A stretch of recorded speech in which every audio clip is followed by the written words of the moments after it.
हम लोगों ने अनइक्वल अमाउंट के केस पढ़ लिए थे, अनइक्वल इंस्टॉलमेंट के। अभी हम लोग इक्वल इंस्टॉलमेंट का केस को पढ़ेंगे।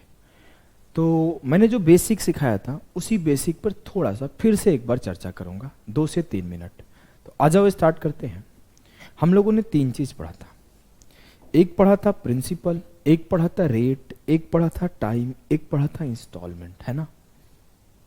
हमने पढ़ा था कि जब प्रिंसिपल के ऊपर 1 + R/100 का इंटरेस्ट मिलता है तो टोटल ये अमाउंट बनता है। वही चीज है कि 1000 के ऊपर 11/10 हो जाए, या फिर ऐसे लिख दूं कि 1000 के ऊपर 1 + 10%/100 हो जाए। तो ये यही बात है और ये यही बात है, बस लिखने का तरीका है। पहले साल जो हमें ब्याज मिला, उस ब्याज के ऊपर हमने पहला इंस्टॉलमेंट भर दिया, मान लो ₹i का, ₹i का।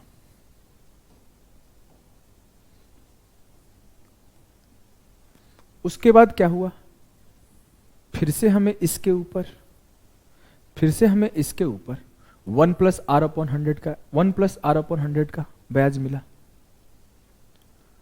और जो मिलता है वो हमारा फाइनल इंस्टॉलमेंट होता है, क्योंकि 2 इंस्टॉलमेंट का मैं बात कर रहा हूं, मैं 3 इंस्टॉलमेंट का बात नहीं कर रहा हूं। तो जो आता है अगला, हम लोग जैसे इंस्टॉलमेंट पे करते हैं तो मेरा कर्ज खत्म हो जाता है। जैसे स्टेटमेंट देना हो तो मैं P कर्ज लिया, R% के ब्याज पर लिया, 1 साल बाद I पे किया, उसके 1 साल बाद फिर से I पे किया, और मैंने अपना कर्जा खत्म कर दिया। नंबर के टर्म में होगा कि 1000 रुपए के मैंने कर्जा लिया, 10% पे ब्याज पे लिया, मान लो कुछ भी 500, 700, 800 जितना भी होगा उतने का पहला इंस्टॉलमेंट पे किया, फिर से मेरा ब्याज मिला अगले साल, फिर से मैंने कुछ पे किया और मेरा कर्जा खत्म हो गया। यही होगा ना सीन? यस सर, एकदम सही बात है। इसी टर्म को ही तो हम लोग कल के क्लास में भी पढ़े थे। बस कल एक केस जो था ना कि यहां पर I1 था, यहां पर I2 था। क्यों? क्योंकि हमें हर बार अलग अलग इंस्टॉलमेंट पे करना होता था। कभी हम 2000 पे कर रहे थे, कभी हम 3000 पे कर रहे थे। यहां पे हमेशा हम लोगों को सेम इंस्टॉलमेंट पे करना होगा। यस सर, यस सर, एकदम क्लियर है। अब मैं अगर बात करूं मेरे लाल, मेरे भाई, मेरे यार, तो समझना, मैं ये बोल सकता हूं क्या कि ये I उधर जाएगा तो बराबर I होगा? जी सर, ये बात तो कल भी समझा चुके हैं आप, कल भी समझा चुके हैं आप। जी सर। अब मैं अगर बोलूं कि इधर जाएगा तो क्या होगा, P × 1 + R/100 माइनस I बराबर I × 100 अपॉन 100 + R। ये क्या किया हूं, इसको इधर ले गया हूं, क्योंकि ये क्या है, 100 एकम 100 + R, तो 100 + R/100 है। इधर जाएगा तो उल्टा हो जाएगा, 100/100 + R हो जाएगा। जी सर। अब मैं अगर फिर से इस I को उधर भेज दूं, P × 1 + R/100, जिसे मैं ऐसे भी लिख सकता हूं अगर चाहूं तो, कि 100 + R/100 बराबर I × 100/100 + R + I। अब अगर मैं बोलूं इसको भी उस साइड ले जाओ तो प्रिंसिपल किसके बराबर आएगा, I × इसको मल्टीप्लाई कर देते हैं, सीधा इसको ले जाते हैं, इसको मल्टीप्लाई कर देते हैं, तो 100/100 + R × I × 100/100 + R। कम समझ में आए बिल्कुल चिंता मत करना, ये सब टर्म्स याद नहीं रखना है कुछ भी, ऐसे होगा। अब मैं अगर इसको इसमें मल्टीप्लाई कर दूं और I को कॉमन कर लूं तो क्या आएगा, P बराबर आएगा I कॉमन 100 + R अपॉन 100 का whole square plus 100 + R upon 100। अब कोई अगर कहेगा सर मुझे बेसिक से करना है, मुझे फॉर्मूला नहीं पढ़ाया गया, इस वजह से मैं ये पढ़ाया, इसकी कोई यूज नहीं है। लेकिन एक चीज है, जो शॉर्टकट आता है, जो बेसिक आता है, वो निकल के तो यहीं से आता है ना। जी सर। अब अगर मैं बात करूं इस बात को, देखो ध्यान से, तो इस चीज को कभी आपको लिखना नहीं है। अगर आपके सामने ऐसे आ जाए सवाल कल को कि प्रिंसिपल मेरा 10,000 है, 10,000 नहीं लेते, प्रिंसिपल मेरा मान लेते हैं कि कितना ले लूं, बता दो आप, बताओ। मान लेते हैं प्रिंसिपल मेरा 2100 है, रेट मेरा 10% है। प्रिंसिपल 2100 का मतलब है मैं 2100 का कर्ज दिया, समझ गया ना। आई बोरोड अ मनी 2100, ऐसे होगा स्टेटमेंट। मैं बोला कि 2 इंस्टॉलमेंट में जो कि इक्वल है पे करो, तो ऐसा काम नहीं करोगे कि आप इस फॉर्मूले में पुट कर रहे हो कि प्रिंसिपल 2100 रेट R% फिर आई निकाल रहे हो, वो टाइम टेकिंग प्रोसेस होगा। अगर आप यहाँ पे आर के जगह पे आर पुट कर दोगे और प्रिंसिपल की जगह पे 2100 पुट कर दोगे तो आई का वैल्यू निकल के आ जाएगा, बस कुछ करना नहीं है। लेकिन ऐसे आपको करना नहीं है। हम लोग यहीं से एक पार्ट कंक्लूड कर रहे हैं। वो क्या पार्ट कंक्लूड होगा कि अगर मैं देख रहा हूं तो ये 1 साल के लिए रेशियो बन रहा है और ये 2 साल के लिए 2 बन रहा है रेशियो, हमें 2 ही साल का बात हो रहा है। हाँ, तो पहली बार अगर मैं रेशियो देखो तो क्या बनेगा, 100 + 10, 110/100, 11/10। मतलब जो पहले साल का रेशियो बनेगा वो 10 से 11 का रेशियो बनेगा। आप यहां पे भी सॉल्व करोगे तो वही पार्ट आएगा जो मैं कंक्लूड करके लिख रहा हूं, वो लिख नहीं रहा हूं, बस इतना ही डिफरेंस है। अगर आप आर को पुट करोगे ना तो जो मैं यहां लिखूंगा वही बातें आएगी। अगर आपको लिख के चेक करने का मन होगा तो क्या करना, 10 पुट कर देना, सारी चीजें कंक्लूड हो जाएगी। जैसे ही आप 10 पुट करोगे तो ये 11/10 बन जाएगा। अब मैं बोला 2 साल का बात हो रहा है तो अगला आपको स्क्वायर कर देना है, 10 का स्क्वायर से 11 का स्क्वायर। अगर आप यहां सॉल्व करोगे तो ये आपका 121/100 आएगा। तो उसे आपको सॉल्व नहीं करना है, आप इसको भूल भी जाओगे तो कोई फर्क नहीं पड़ता है, आप सिर्फ इस बात को याद रखना, रेशियो लिखने। अब आपको पता है 2 इंस्टॉलमेंट भरने हैं जो कि इक्वल है, जो कि इक्वल है। अब बातों को ध्यान से सुनना, जो कि इक्वल है। अब बातों को ध्यान से सुनना। बात क्या है कि जो कौन सा पार्ट आपका जो है प्रिंसिपल है, कौन सा पार्ट आपका अमाउंट है और कौन सा पार्ट आपका इंस्टॉलमेंट है, इस बात को आपको अंडरस्टैंड करना होगा। चलो मैं इस बात को समझाता हूं। जो ये पार्ट होता है वो प्रिंसिपल होता है, जो ये पार्ट होता है वो अमाउंट होता है, और जो ये पार्ट होता है वो इंस्टॉलमेंट होता है। सर गड़बड़ हो गया है। अच्छा, क्या गड़बड़ हो गया? आप बोल रहे हैं कि इंस्टॉलमेंट तो बराबर होता है और आपका एक जगह का इंस्टॉलमेंट 11 है और एक जगह का इंस्टॉलमेंट 121 है। हाउ कैन यू से? हम इस पार्ट को अगले स्लाइड पर ले चलते हैं। मैं बोला था कि प्रिंसिपल 2100 है, मैं बोला था कि रेट मेरा 10% है, मैं बोला इंस्टॉलमेंट मेरे 2 है, मैं बोला रेट 10% है तो पहले साल 10 से 11 होगा, मैं बोला रेट टाइम 2 है, इट मींस इंस्टॉलमेंट 2 है, तो दूसरा जो इंस्टॉलमेंट का रेशियो होगा वो 10 से स्क्वायर से 11 का स्क्वायर होगा। एक स्टेटमेंट मैंने और दिया कि इंस्टॉलमेंट मस्ट बी इक्वल, और एक बात और बोला कि जो इंस्टॉलमेंट है वो ये है, और फिर से इंस्टॉलमेंट बराबर भी है और इंस्टॉलमेंट ये भी है। ये तो गड़बड़ है। हाँ, तो हम लोग क्या करेंगे, इंस्टॉलमेंट को बराबर कर देंगे। क्या करेंगे? बराबर। तो कर देते हैं।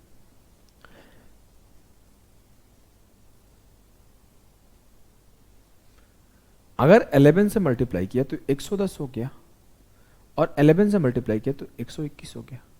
ये आपका 100 हो गया, ये आपका 121 हो गया। अगर आप एकदम बेसिक से प्रूफ करना चाहोगे तो सब कुछ प्रूफ हो जाएगा, जैसे सिंपल इंटरेस्ट में प्रूफ कराया था। मैं उतना बेसिक प्रूफ नहीं करा रहा हूं, आपको बस ये एक लाइन लिखने सीखना है। सारे सवाल इसी एक लाइन से बनेंगे, जो सवाल आपके पेपर में बनते हैं। देखो, इसको मिटाता हूं, चाहे रहने दो उसको। अब मैं बोलूं कि ये जो मेरा पार्ट आएगा 110 + 100 210, ये मेरा है प्रिंसिपल, ये जो मेरा पार्ट आएगा 121 प्लस 121 242, ये है मेरा अमाउंट जिसे मिश्रधन कहते हैं हम लोग, और जो ये है वो है इंस्टॉलमेंट। ये इंस्टॉलमेंट पहले साल, ये इंस्टॉलमेंट दूसरे साल, तो ये मेरा क्या है इंस्टॉलमेंट।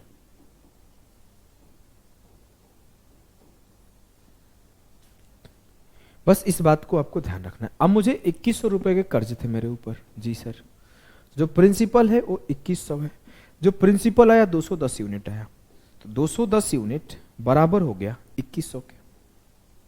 अच्छा एक चीज और बता दूं, उसके बाद ये चीज सिखाऊंगा। अगर मुझसे पूछा जाए कि ब्याज क्या है, इंटरेस्ट क्या है, इंटरेस्ट भी तो पूछा जा सकता है, तो 210 के ऊपर कितने का इंटरेस्ट मिला, 32 का। तो ये जो 32 है वो इंटरेस्ट है। इस बात को ऐसे ही नोट कर लेना, याद रहेगा। किसे इंस्टॉलमेंट बोलते हैं, इसे अमाउंट बोलते हैं, इसे प्रिंसिपल बोलते हैं, इसे इंटरेस्ट बोलते हैं। अब मुझे पता क्या है, मुझे पता है मेरा जो प्रिंसिपल है ना वो 210 यूनिट है, तो 210 बराबर है 2100 के। 1 यूनिट बराबर है 10 के। मुझसे पूछा गया है, मान लो कि इंस्टॉलमेंट क्या भरा गया, तो पहले साल 121, अगले साल 121, तो जो इंस्टॉलमेंट हो 121 यूनिट है। इंस्टॉलमेंट 121 1210। अगर मुझसे सवाल में पूछा जाता कि व्हाट इज द इंस्टॉलमेंट, तो मेरा उत्तर होता 1210। अगर मुझसे सवाल में पूछा जाता what is the interest paid, तो इंटरेस्ट कितना है 32 यूनिट, तो 32 यूनिट किसके बराबर होगा 320। जनरली दो ही सवाल पूछे जाते हैं, या तो आपसे पूछा जाएगा कितना का इंटरेस्ट पे किया गया, या तो आपसे पूछा जाएगा कितने का इंस्टॉलमेंट पे किया गया। ये दोनों में से कोई एक गिवन रहेगा। क्लियर है जी सर? मुझे नहीं लगता कोई आपको दिक्कत होगा इसे समझने में। 3-4 सवाल करोगे अभी आप समझ जाओगे। तो चलो हम लोग पहले टाइप के सवाल करते हैं, 2 साल वाले। 2 साल वाले सवाल सबसे ज्यादा अपने पेपर में आते हैं, उसके बाद ही कुछ भी आता है। पहला सवाल आपके सामने है, सवाल को पढ़ना। मैं इस बार क्या किया हूं इंस्टॉलमेंट में, 15 क्वेश्चन, जो 15 अच्छे और कैलकुलेटिव क्वेश्चन थे, मतलब 1-2 इजी फिर कैलकुलेटिव, 1-2 इजी फिर कैलकुलेटिव रख लिया हूं। और जो कुछ क्वेश्चन 10-12 क्वेश्चन थे उसे मैं कराऊंगा नहीं, वो आपके सेल्फ प्रैक्टिस के लिए रख दूंगा। अगर आपको ये पसंद आएगा तो मैं ऐसा कोशिश करूंगा हर सेशन में 2-4-5 क्वेश्चन एक्स्ट्रा रख लिया करूं। उससे क्या होता है ना, ज्यादा कंटेंट खिंच जाता है, ज्यादा वीडियोज खिंच जाती है, इसी वजह से मैं ज्यादा क्वेश्चन नहीं कराता। आप लोग खुद का एफर्ट लगाओगे, खुद का दिमाग लगाओगे तो ज्यादा अच्छा रहेगा। मैं चीजें सब कुछ सिखाता हूँ, छोड़ता कुछ भी नहीं हूँ, हर एक पॉइंट सिखाता हूँ, लेकिन मैं आपको दिमाग लगाने के लिए भी बोलता हूँ बार बार। अब बोला है एक ऋण को 2 समान वार्षिक किस्तों में प्रत्येक 44,100 रुपए में वापिस करना है। यदि चक्रवृद्धि ब्याज की दर से 5% प्रतिवर्ष वार्षिक रूप से संयोजित है तो भुगतान किया गया कुल ब्याज है। A loan has to be returned in 2 equal yearly installments, each of 44,100 if the rate of interest is 5% per annum compounded annually, then the total interest paid. अब मुझे पता क्या है, 5% पर एनम। सिर्फ आपको रेट को पकड़ना है। किसको पकड़ना है? सिर्फ आपको रेट को पकड़ना है। 5% का मतलब क्या होता है? 20/21। कितने इंस्टॉल? 1/20 ना बे, 1/20। कितने इंस्टॉलमेंट का बात हो रहा है? 2 इंस्टॉलमेंट। 2 इंस्टॉलमेंट का मतलब है कि 20/21 और 20 के स्क्वायर से 21 का square. Sir instalment must be equal, it means ऊपर भी 21 से मल्टीप्लाई करना पड़ेगा। 21 से मल्टीप्लाई किया, 21 दूना 42, 420 से 441 हो गया। चाहोगे तो 21 का स्क्वायर नहीं याद है तो सिर्फ 21 का स्क्वायर लिख के छोड़ दो, लेकिन मुझे याद है तो मैं लिख दिया। 20 का स्क्वायर 400 और 21 का स्क्वायर 441, 4-4 820, 4-4 882। 882 क्या है? अमाउंट। 820 क्या है? प्रिंसिपल। और अगर मैं बोलूं 62 क्या है? इंटरेस्ट। और 441 क्या है? मेरा इंस्टॉलमेंट। 441 क्या है? मेरा एक किस्त। 820 मेरा मूलधन, 882 मेरा अमाउंट, और 62 मेरा है, 62 जो है वो क्या है, वो आपका इंटरेस्ट है। अगर मैं बात करूं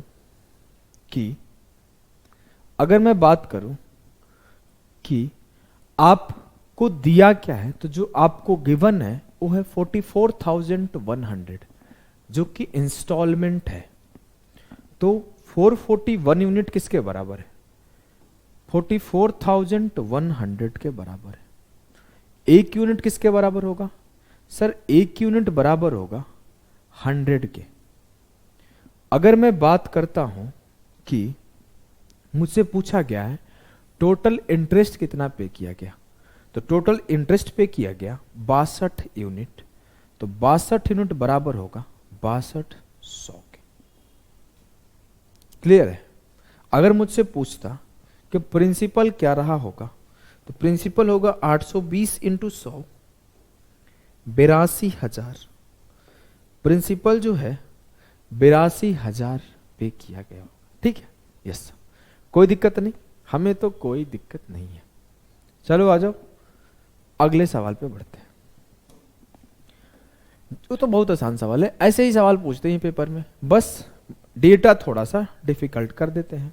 अब इसे करने का कोशिश करो। सवाल है कि 21,200 रुपए का ऋण 2 समान वार्षिक किस्तों में वापस किया जाना है। प्रत्येक किस्त X रुपए की है। यदि ब्याज की दर 12% प्रति वर्ष है, तो जो वार्षिक रूप से संयोजित होती है, तो X का मान क्या है? धीरे धीरे मैं हिंदी सुधार के लाता हूं, पहले हिंदी ज्यादा मिस्टेक होती थी मेरे से। A loan of 21,200 is to be paid back in 2 equal annual installments, each of Rs(x). If the rate of interest charged is 12% per annum compounded yearly, then what is the value of x? अगर मैं बोलूं 12% बराबर 3/25, पहले साल क्या होगा? 25 से 28। अब सर मुझे पता है कि 28 को मल्टीप्लाई करना पड़ेगा, तो मैं एक काम करता हूं, मन ही मन पहले लिख लेता हूं कि 25 गुणा 28 ये हो जाएगा, और ये 28 का स्क्वायर होगा, और अगला वाला 25 का स्क्वायर होगा, और ये 28 का स्क्वायर होगा। नहीं समझे? ये तो बात मुझे पता ही चल गया कि एक बार ऊपर जाके मल्टीप्लाई करना है, तो 2 स्टेप का काम मैं क्यों करूं? मैं एक ही बार अपने मन ही मन कर लूंगा कि ऊपर वाले में 28 से मल्टीप्लाई हो गया, और 25 गुना 28 करना है, तो 25 8 है 200, और 25 दूना 50, 700 हो गया, तो सीधा इसको 700 लिखता हूं। चलो इसे लिख देता हूं 25 गुना 28। नहीं तो कुछ लोग बुरा मान जाएंगे, स्टेप मार दिए सर। मैं क्या करता जानते हो? अगर मैं पेपर में होता तो मैं क्या करता, मुझे इतना पता है कि ऊपर 28 से मल्टीप्लाई करना है, तो 28 का स्क्वायर 784, 28 का स्क्वायर 784, 25 का स्क्वायर 625, और 25 8 है 200, 25 दूना 50, और 20 700। जल्दी जल्दी दौड़ देता 1325, और 7 7 4 4 8 8 8 16 1568, ऐसे करता पेपर में, सीधा ये स्टेटमेंट लिखता। तो आई जस्ट वांट कि आपको ना ये बेसिक लाइन स्टाइल थोड़ी मारना है, वहां पे तो सवाल करना है। देखो हैंडराइटिंग भी मैं गंदा करके लिखा हूं, तो आपको ऐसे लिखना पड़ेगा ना, तभी तो तेज हो पाएगा सॉल्यूशन। नहीं तो मैं तो स्टाइल में लिखूंगा आराम से, एक एक घंटे लगा लगा के, कि डिजाइन बना बना के लिखूंगा, एकदम ऐसा डिजाइन जिससे हमारी मैडम भी इंप्रेस हो जाए। क्या है? 25 गुना 28 700। हमारी स्कूल वाली मैडम का बात किया था, शादीशुदा नहीं हूं। 784, 25 का स्क्वायर 625, 28 का स्क्वायर 784। मैं यही बात तो यहां बोला, जल्दी जल्दी लिखो, इस स्टेप को लिखो मत, इस स्टेप को लिखो मत, सीधे 3/25, 25 से 28, तो 25 का स्क्वायर 625, यहाँ 784 784 फिक्स है, 28 का स्क्वायर, यहाँ 28 गुना 25 होगा। ये चीजें लिखोगे तो सोचो आप कितना छोड़े हो, ये छोड़ दिए, ये छोड़ दिए, सीधा ही इस पर आ गए। आप समझ रहे हो टाइम कितना सेव होगा? जी सर मैं समझ रहा हूं और करूंगा भी। 7 6 1325, 4 4 8 8 8 16, 7 7 14 1 15, 8 से 5 गया 3। क्या पूछा है? ब्याज पूछा है क्या? मेरे से सिर्फ इंस्टॉलमेंट पूछा है, तो ब्याज की कोई फर्क ही नहीं पड़ता। मुझे पता है कि मेरा जो टोटल प्रिंसिपल है वो 1325 है, और जो मेरा इंस्टॉलमेंट हो 784 है, मुझे बोला गया नहीं प्रिंसिपल आपका 21,200 है, तो ठीक है 1325 यूनिट बराबर है 21,200 के 784 यूनिट का वैल्यू निकालना है। 25 से काटते हैं, 25 पाँचे 125, 25 तिया 75, 25 चौके 100 और 53 से सीधा 4 बार कट जाएगा, 53 चौके 212, एक यूनिट बराबर हो गया 16 के। मुझे इंस्टॉलमेंट का वैल्यू निकालना है, तो 784 यूनिट किसके बराबर होगा, 16 इंटू 784, 16 चौके 64, 16 8 है 128 और 6 134, option C will be the correct answer. Clear? मैं सर 2 डिजिट देखा, पहला डिजिट पे आंसर नहीं बन रहा था तो दूसरे डिजिट पे आंसर बन गया। ऐसे करना है तो 16 7 112 और 13 125, क्योंकि 134 का 13 बचा था। क्लियर? एकदम क्लियर है सर। तो एग्जामिनर समझ गया कि आप लोगों ने ट्रिक रटना शुरू कर दिया है। आपको पता चल गया है कि सिर्फ एक लाइन में आप ट्रिक लिखोगे और आंसर निकाल लोगे। तो उसने एसएससी सीजीएल 2022 में ये सवाल बनाया, 2022 प्री का सवाल है, करने का कोशिश करो। किया क्या देखो, बोला कि a sum of RS 6000 is to be paid back in 2 equal annual instalment, each installment is to be paid at the end of every year. How much is each installment if the interest is compounded annually at 2% per annum? अब अगला line है rounded off to 2 decimal, मतलब approx में answer बताना है। करो, कैसे करोगे सर? 6000 रुपए की राशि 2 समान वार्षिक किस्तों में वापस भुगतान की जानी है। प्रत्येक किस्त का भुगतान प्रत्येक वर्ष के अंत में किया जाना है। यदि ब्याज 2% प्रति वर्ष के दर से संयोजित किया जाता है तो प्रत्येक किस्त कितनी होगी? 2 दशमलव स्थानों तक बताएं। पहला चीज है 2% का मतलब होता है 1/50।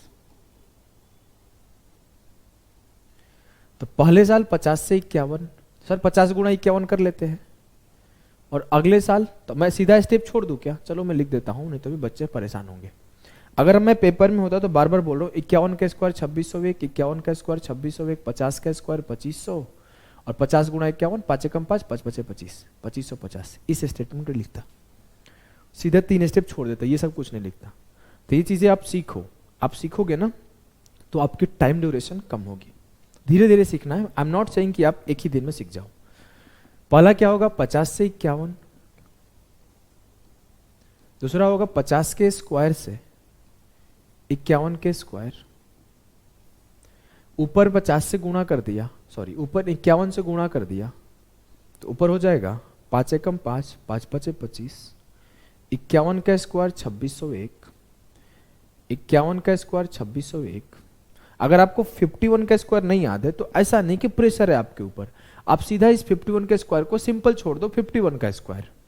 जरूरी नहीं कि 51 का स्क्वायर लिखो ही, आप इसको ऐसे लिखे रहने दो 51 का स्क्वायर। जब यहां पे जोड़ना हो तो जोड़ के लिख देना 2 इंटू 51 का स्क्वायर। ऐसे जोड़ के लिखेगा 2601 2601 5202, कोई लिखेगा जोड़ के, यही लिखेगा ना। इन दोनों को ऐड करके कोई लिखेगा। मान लो जस्ट एग्जांपल आपको नहीं याद है और निकाल के टाइम वेस्ट नहीं करना चाहते हो कि मैं 51 का स्क्वायर निकालो, देयर इज नो नीड कि आप 51 का स्क्वायर निकालो। आप सीधे 51 square plus 51 square 2 into 51 square, खत्म। समझ रहे हो ना मैं क्या सिखाना चाहता हूं? अब मैं अगर बोलूं 50 का स्क्वायर क्या है 2500, ठीक है सर, मैं दोनों को जोड़ दिया, जोड़ा तो ये क्या मिला 0 5 5 5 10 2 2 4 1 5 और ये मिला मेरे को 5202। मुझसे बोला गया है ईच इंस्टॉलमेंट बताना है, मतलब 2601 का वैल्यू बताना है 51 का स्क्वायर का। कब? जब मुझे प्रिंसिपल पता है। जी हाँ सर, निकालते हैं, इजीली निकाल लेंगे। कैसे निकालेंगे देखो, 5050 यूनिट का वैल्यू पता है 6000, तो 5050 बराबर है 6000 के। 2601 का वैल्यू बताओ। अब एग्जामिनर को पता चल गया था कि आपको रेशियो मेथड आता है, तो उसने कहां गेम खेला है? उसने कैलकुलेशन में गेम खेला है। अभी आप आगे ICAR का सवाल देखोगे तो आपकी हालत खराब हो जाएगी। That's why I always saying, मतलब हमेशा से मैं बोलते रहता हूँ, आई ऑलवेज से कि आप लोग कैलकुलेशन पे काम करते रहो, कैलकुलेशन पर रेगुलर काम करो। अगर आपको कॉन्सेप्ट आता है फिर भी आप पेपर में परेशान हो सकते हो। अब ऐसे सवाल आपके सामने अचानक से आ गया, आपको आता है, मैं ये नहीं बोल रहा हूँ ये नहीं आता, ये सबको आता है, फिर भी मैं गारंटी बोल रहा हूं कि जिसको आता है उसमें से 99% बच्चा छोड़ के चला जाएगा इस सवाल को, घबरा जाएगा ऐसा डेटा देख के और ऐसा ऑप्शन देख के, और ऑलरेडी बोला है डेसिमल के बताओ। तो मैं क्या सिखाना चाहता हूं कि जब आप ऐसा डेटा देखो तो आप घबराओ मत, हाँ बोलो मैं 10 सेकंड ज्यादा लूंगा कर ले जाऊंगा, और वहीं जो घबराएंगे उनसे आप आगे निकल जाओगे। समझ गए? अब अगर मैं बोलूं कि 2601 यूनिट का वैल्यू क्या होगा, तो 6000 अपॉन 5050 इंटू 2601। अब अगर मैं काटूं, 0 से 0 खत्म, 5 से काटा 101 बार, 5 से काटा ये 120 बार। अब देखो मैं आपको ना अप्रोक्सीमेशन से कराता हूं, क्यों? क्योंकि देखो 3500 है, 3000 है, 2200 है, 2000 है, ऑप्शंस काफी दूर दूर है। कहीं ऐसा मान लो कि आंसर ये रहता 2092, मुझे पता नहीं आंसर क्या है, और ऑप्शन ऐसे रहता 2091 2.8, 209275, 20931, ऐसा ऑप्शन रहता। तो मैं कभी अप्रोक्सीमेशन के बारे में आपसे बोलता ही नहीं कि आप आसपास का वैल्यू निकालो। क्यों? क्योंकि सब तो खुद ही के आसपास है। मान लो आप सॉल्व किया, आपका आ गया 2093 और आंसर 2092 था, तो गलत हो जाएगा। इस सारे ऑप्शंस में जो गैप है ना वो बहुत ज्यादा का है, तो यहां पे हम लोग अप्रोक्सीमेशन ट्राई कर सकते हैं। अब देखो ये कैलकुलेशन का पार्ट है, मैं आपको सिखा रहा हूं। अब मैं बोला इस 101 को 100 मान लेता हूं। अब मान लो किसी संख्या को 101 से डिवाइड करोगे और किसी संख्या को 100 से डिवाइड करोगे, तो बहुत सिंपल सा बात है कि 100 से डिवाइड करने पर वो ज्यादा बड़ा वैल्यू देगा रादर देन कि 101 से करो। एग्जाम्पल के लिए मैं बोलूं कि 6 को आप 2 से डिवाइड करोगे तो 3 आएगा, और 6 को आप 3 से डिवाइड करोगे तो 2 आएगा। तो जैसे आप 3 से 2 किए तो ये बड़ा हो गया वैल्यू आने वाला। जी सर। तो उसी तरीके से जो वैल्यू आएगा ना उससे जस्ट बड़ा आंसर होगा। जी सर। तो मैं एक काम करता हूं, इधर से भी 1 घटा लेता हूं, क्योंकि मुझे तो आसपास का आंसर चाहिए। 2601 था, उसको 2600 मान लिया, और जैसे मैं 100 से 100 काटा, अब 26 गुणे 120 क्या देगा? 12 छके 72, 12 दूना 24, 7 31, 3120 से जस्ट जो छोटा होगा ना वही आंसर होगा। क्यों छोटा?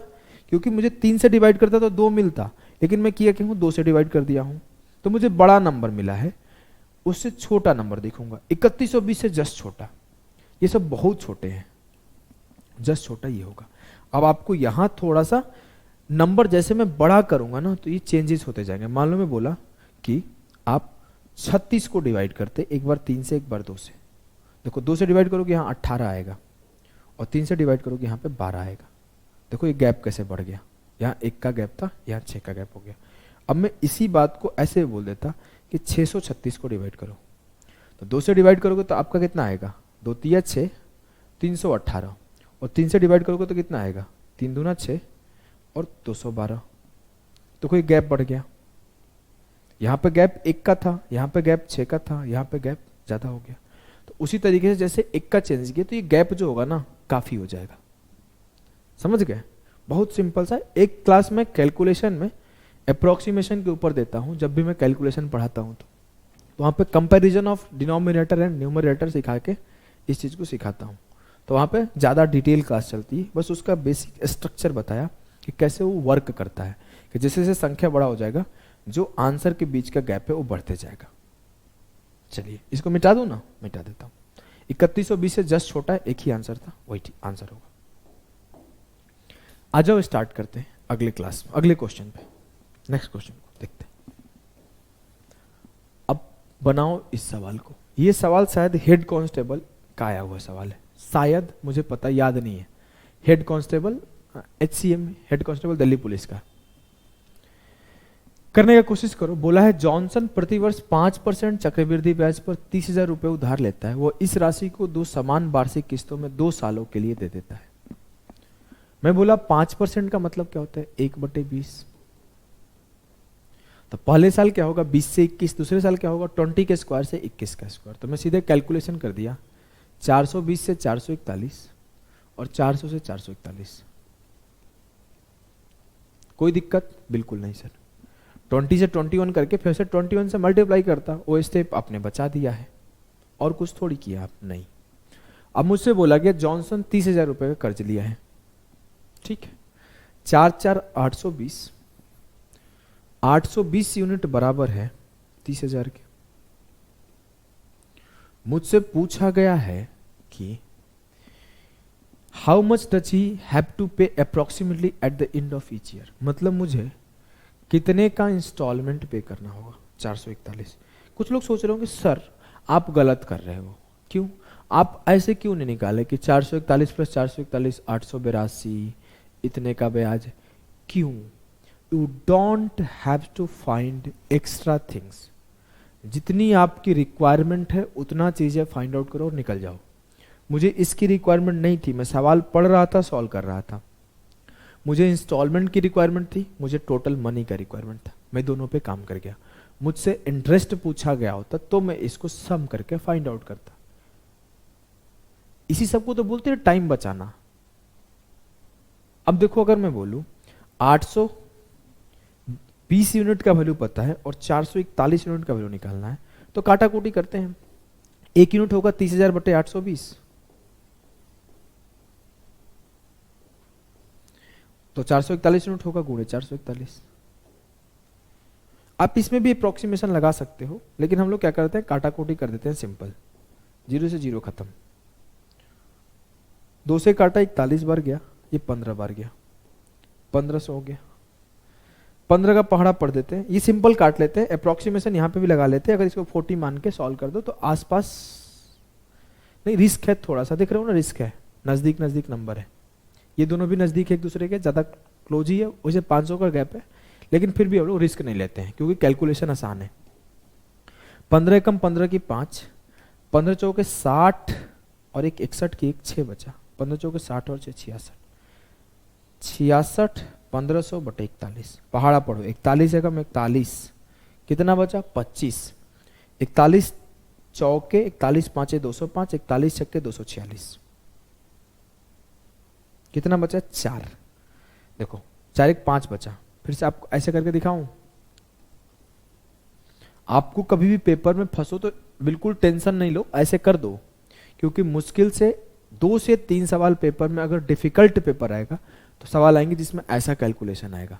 तो करने में शर्माना नहीं है कि नहीं मैं तो मुंह से ही करूंगा।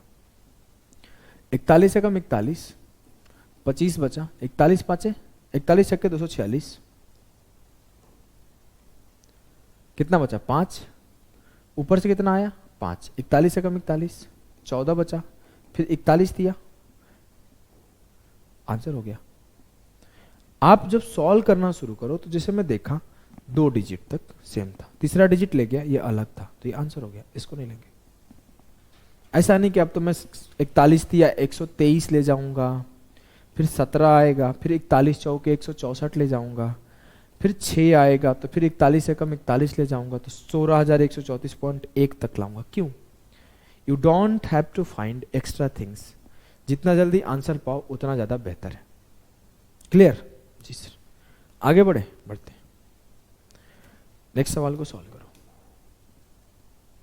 इस सवाल को होमवर्क दे दूं क्या? इस टाइप के तो 4 सवाल कर चुके हैं अभी तक। इस टाइप के 4 सवाल कर चुके हैं। फिर से वही आएगा, सेम चीज है। 1620 आंसर है क्या ऑप्शन में? 420, 1640 वाले इसके आसपास होगा, 1640 होगा। कैसे किया देखो, पीछे वाला डेटा जो 820 से 882 आ रहा था, वही डेटा यहां पे भी आएगा। तो 820 का 2 गुना कर दिया। नहीं समझा? देखो अभी सिखाता हूं। एक आदमी कुछ कर्जा लिया 2 साल के लिए 5% के ब्याज से, 882 उसका पहला एक इंस्टॉलमेंट है। 5% का मतलब होता है 20 से 21। मैंने क्या किया? 20 गुणे 21 420 किया और 21 का स्क्वायर 441 किया।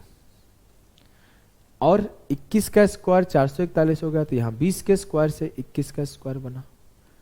अब मुझे पता है कि पर इंस्टॉलमेंट जो है ना वो 882 है, तो 441 यूनिट का वैल्यू 882 है। मुझसे पूछा गया कि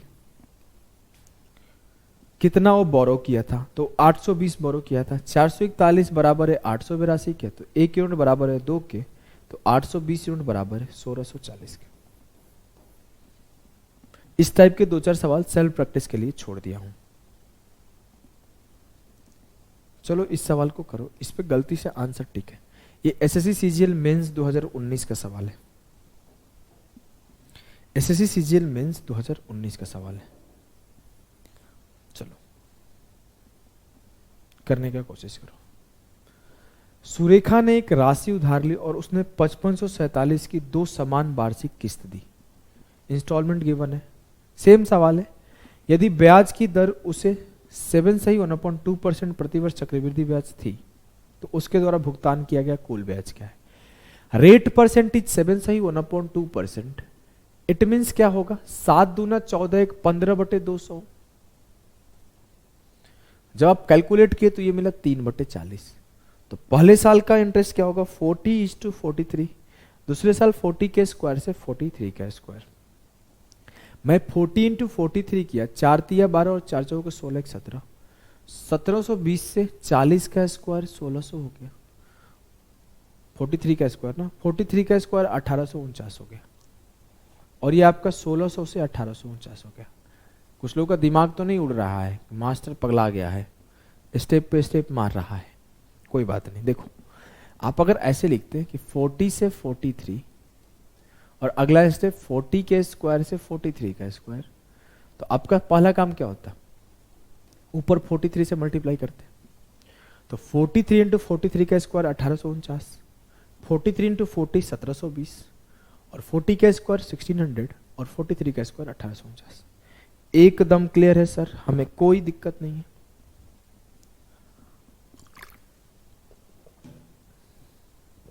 अब मैं अगर आगे बात करता हूं कि अगर मुझसे कोई बोले कि इंटरेस्ट कितना पे किया गया है और मुझे पता है इंस्टॉलमेंट 5547 है, सीधा सीधा दिख रहा है 3 गुना है, 1849 बराबर है 5547 का। मुझसे पूछा गया इंटरेस्ट बताइए, दोनों को जोड़ देता हूं, ये 3320 हुआ, ये आपका 3698 हुआ। गैप देखा तो 8 9 से 2 गया, 7 6 से 3 गया 3, 378 हुआ गैप। 1849 का 3 गुना सीधा सीधा दिख रहा है, तो जो आंसर आएगा 378 का 3 गुना, 3 8 है 24 और 37 दिया 111 और 2 113, 1134 विल बी द सही उत्तर ऑफ द सवाल।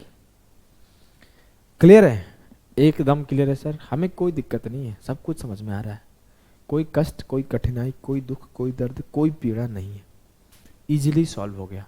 तो चलो हम लोग बढ़ते हैं नेक्स्ट 3 साल वाले सवालों पर। अच्छा एक और सवाल है क्या, चलो एक और सवाल है, कर लो ऐसे खुद से, अब कर लोगे आप लोग, और भी 2-4 छोड़ भी दिया हूं सेल्फ प्रैक्टिस में। ये सवाल आपका शायद सिलेक्शन पोस्ट का है वो सवाल है। बोला एक धनराशि का भुगतान 1,25,000 रुपए वार्षिक किस्तों में किया जाता है। यदि ब्याज की दर 6% प्रति वर्ष है और ब्याज वार्षिक रूप से चक्रवृद्धि हो रहा है, तो उधार ली गई राशि ज्ञात कीजिए। बताइए क्या होगा उधार ली गई राशि। 6% का मतलब क्या होता है सर, 3/50, मतलब 50 से 53 का रेशियो होगा।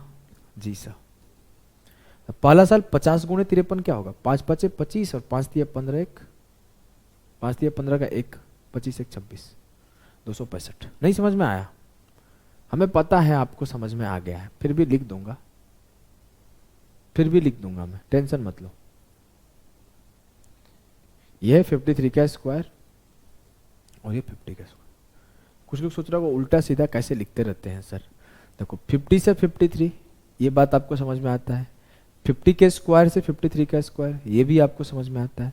जब ये भी आपको समझ में आता है तो ये भी आपको पता है ऊपर 53 से मल्टीप्लाई होना है। जी सर, तो मैं क्या किया, 50 × 53 कितना आएगा लिख लिया, 53 × 53 कितना आएगा लिख लिया, 53 का स्क्वायर कितना आएगा लिख लिया, 50 का स्क्वायर कितना आएगा लिख लिया।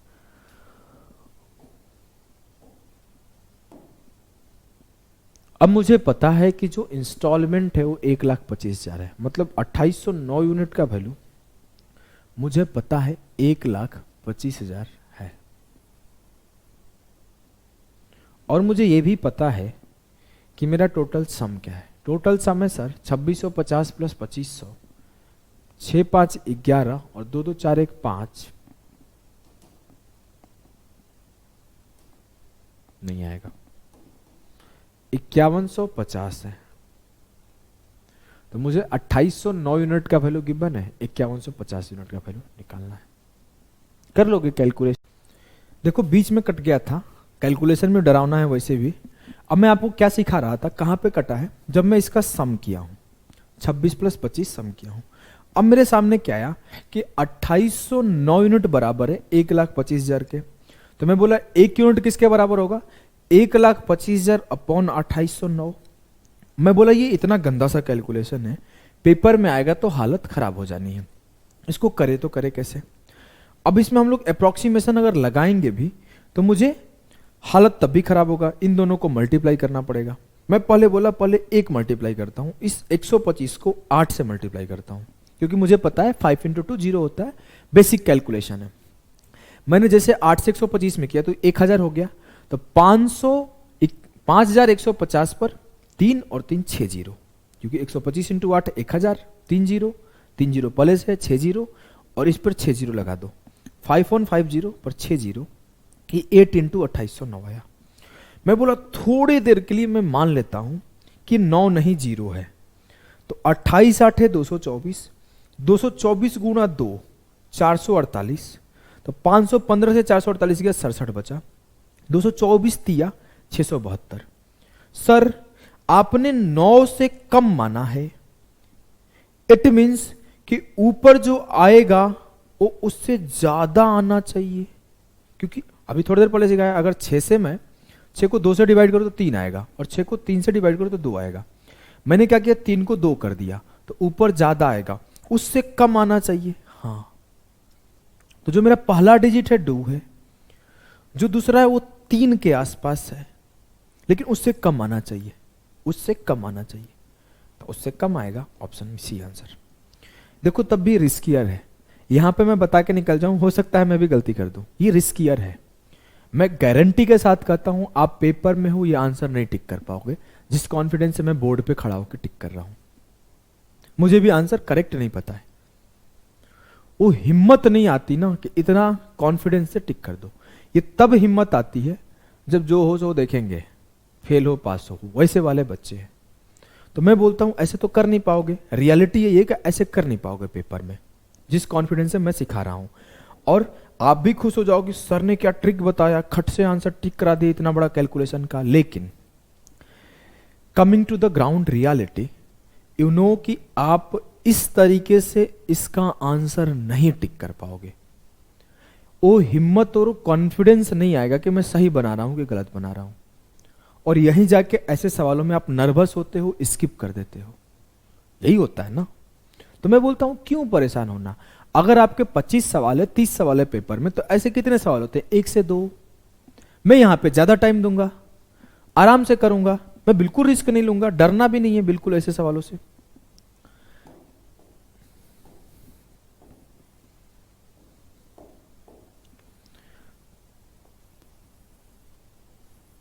मैं बोला कि आराम से करते हैं। ये क्या है 8 × 2809, पहले 8 से काटते हैं। सर पहले ही क्यों नहीं काट लिया, अरे पहले काटता ना तो क्या होता कि डिफिकल्ट होता मल्टीप्लाई करना, 8 से काटना आसान है। देखो 8 से काटा, 8 छके 48, 3, 8 चौके 32, कितना बचा 3, 8 तिया 24, 8 7 56, 8 5 40, 8 छके 48, 3, 8 चौके 32, 3, 8 7 56, चलो जितना जीरो आगे जाएगा 3 3 6 लगभग 4 जीरो आ जाएगा आगे, 4 जीरो से कम नहीं जाएगा। हमें जीरो नहीं देखना, हमें उतना दूर तक कैलकुलेशन ही नहीं करना है, हमें तो थोड़ा सा सिर्फ 3 डिजिट तक कैलकुलेशन करना है। अब मैं इसी से काटूंगा, 2809 से सीधा काटूंगा। देखो कैसे काटता हूं, 28 दूना 56, 9 दूना 18। अब आप ऐसे भी कर सकते हो अगर आपको समझ में कम आए तो, 2809 से इसे। लेकिन आप में थोड़ा सा यहाँ टाइम बच जाएगा। जब भी मैं प्राइम का डिवीजन सिखाता हूँ ना, तो ऐसे ही सिखाता हूँ। अगर आपको 2809 से डिवाइड करने में दिक्कत है तो क्या करो, 2 बार 53 से कर लो। 53 का टेबल अगर याद होगा तो आसान हो जाएगा। 53 एकम 53, 53 दूना 106, 53 तिया, ऐसे करके 159, 53 चौके 212, 53 पाँचे 265, 53 छके 318, ऐसे कर करके पढ़ते जाओ, आंसर आ जाएगा। लेकिन जस्ट एग्जाम्पल वो भी नहीं आता है तो क्या करोगे, ऐसे करो, इसका 2 गुना है लगभग, हाँ, तो 28 दूना 56 और 9 दूना 18, माइनस कर लो। 17 से 8 गया 9, 2 से 1 गया 1, 14 से 6 गया 8, 819 पर 1 5 जाएगा। 28 दिया 84 जाएगा क्या, नहीं, गलत आंसर। आपके सामने कर रहा हूं। अब की बार हम लोग बिल्कुल रिस्क जोन में नहीं गए, बिल्कुल भी हमने रिस्क नहीं लिया, बेसिक से सॉल्व किए कि पहली बार ले गए तो 2 बार में गया, और दूसरी बार ले गए तो 3 बार में नहीं गया, इट मींस 2 बार में जाएगा, और 2 बार में जाएगा तो 2 के बाद 2 एक ही ऑप्शन में आंसर। रट्टा नहीं लगाना।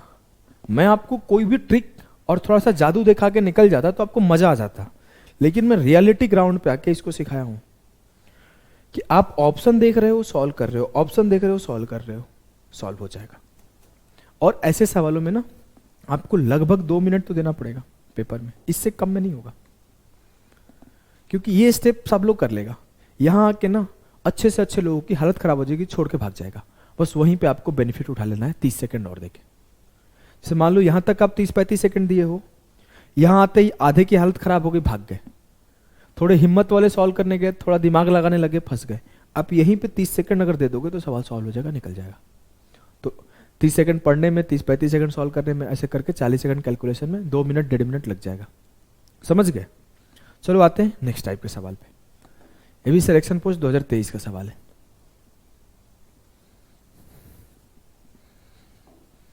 सवाल यह है कि एक वस्तु इसी शर्त पर खरीदी जाती है कि 3993 की 3 समान किस्तों का भुगतान 10% चक्रवृद्धि ब्याज की दर से किया जाना है, जो वार्षिक रूप से संयोजित होता है। वस्तु की लागत है, वस्तु की लागत है। सवाल है, an item is bought on a condition that 3 equal instalments of 3993 be paid at a rate of 10% compound interest compounded annually. The cost of the item is. मैं बोलूं 10% का मतलब क्या होता है? 10% का मतलब होता है 1/10। पहले साल 10 से 11, दूसरे साल 10 के स्क्वायर से 11 का स्क्वायर, तीसरे साल 10 के क्यूब से 11 का क्यूब। कल को 4 साल का बात हो तो 10 टू दी पावर 4 से 11 टू दी पावर 4। कल को 5 साल का बात हो 10 टू दी पावर 5 से 11 टू दी पावर 5। लेकिन पूछेगा नहीं, 3 साल से ज्यादा कभी नहीं पूछेगा। इवन 3 साल भी पूछेगा तो ऐसा ही डेटा देगा जिसका कैलकुलेशन थोड़ा आसान हो, ज्यादा ना परेशान हो आप, जिसका क्यूब निकालना आसान हो। अब मैं अगर आपसे बोलूं पहला काम, sir instalment must be equal, क्योंकि इक्वल इंस्टॉलमेंट का केस है, कर दो। इसमें 11 के स्क्वायर से मल्टीप्लाई कर दो, इसमें 11 से कर दो। 11 के स्क्वायर से किया तो 1210 हो गया। 11 के स्क्वायर से इसमें किया तो 11 का क्यूब 1331 हो गया। 11 के में 10 के स्क्वायर से किया तो 1100 हो गया। 11 में 11 के स्क्वायर से किया तो 11 का क्यूब होगा। अगर लिखने का मन नहीं है 11 का क्यूब 1331 तो छोड़ सकते हो, लास्ट में जोड़ के 3 × 11 का क्यूब लिख देना, बात वही है, ठीक है। और ये 10 का क्यूब है, ये 1000 होगा और ये 1331 होगा। मेरे से बोला गया है कि 3 इक्वल इंस्टॉलमेंट ऑफ 3993, मतलब ईच इंस्टॉलमेंट जो है 3993 का है। यस सर, मतलब जो 1331 यूनिट है वो 3993 है। सर सिंपली दिख रहा है 3 गुना है, 31 दिया 13 दिया। हाँ, मुझसे बोला गया कॉस्ट ऑफ आइटम क्या है, मतलब प्रिंसिपल क्या है। सबको जोड़ दो, 0 1 3 3, 3310 किसके बराबर हो गया, गुणे 3 करो, 3 तिया 9, 3 तिया 9, 3 एकम 3, 9930 विल बी द सही उत्तर ऑफ दिस सवाल। हलवा सवाल था ना, हाँ चलो ठीक है, कोई बात नहीं, अगले सवाल को करो। ये इजी सवाल था। आपको ये बात इतना तो पता है ना कि ये प्रिंसिपल है, ये अमाउंट है, ये इंस्टॉलमेंट है और इसका डिफरेंस इंटरेस्ट है। बात वही है, कॉन्सेप्ट वही है। 3 साल का बात होगा तो क्यूब तक जाना है। चलिए इस सवाल को करिए। ये सवाल शायद ICAR का आया हुआ सवाल है। सवाल ये है कि एक person borrowed some money on compound interest and returned it in 3 equal annual installments.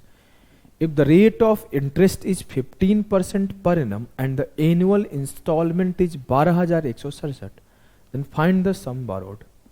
एक व्यक्ति ने चक्रवृद्धि ब्याज पर कुछ धन उधार लिया, उसे 3 समान वार्षिक किस्तों में वापस कर दिया। यदि ब्याज दर 15% प्रति वर्ष है और वार्षिक किस्त 12,167, तो उधार ली गई राशि क्या? बहुत सिंपल है सर। 15% का मतलब होता है 3/20, तो 20 से 23 पहले साल, 20 के स्क्वायर से 23 के स्क्वायर अगले साल, 20 के क्यूब से 23 का क्यूब उसके अगले साल। अब हमें याद है 23 का क्यूब 12,167 होता है, तो मेरे को बेनिफिट हो जाएगा। अब जिसको नहीं याद होगा उसको थोड़ा दिक्कत होगा।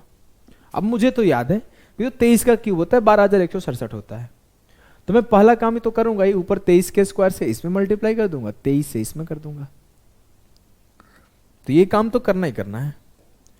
अब यहां पे बेनिफिट वो ले जाएगा जिसको 23 का स्क्वायर याद है। जिसको नहीं याद है 23 का क्यूब, वो थोड़ा सा सोचने में टाइम लगा देगा कि क्या करूं क्या करूं।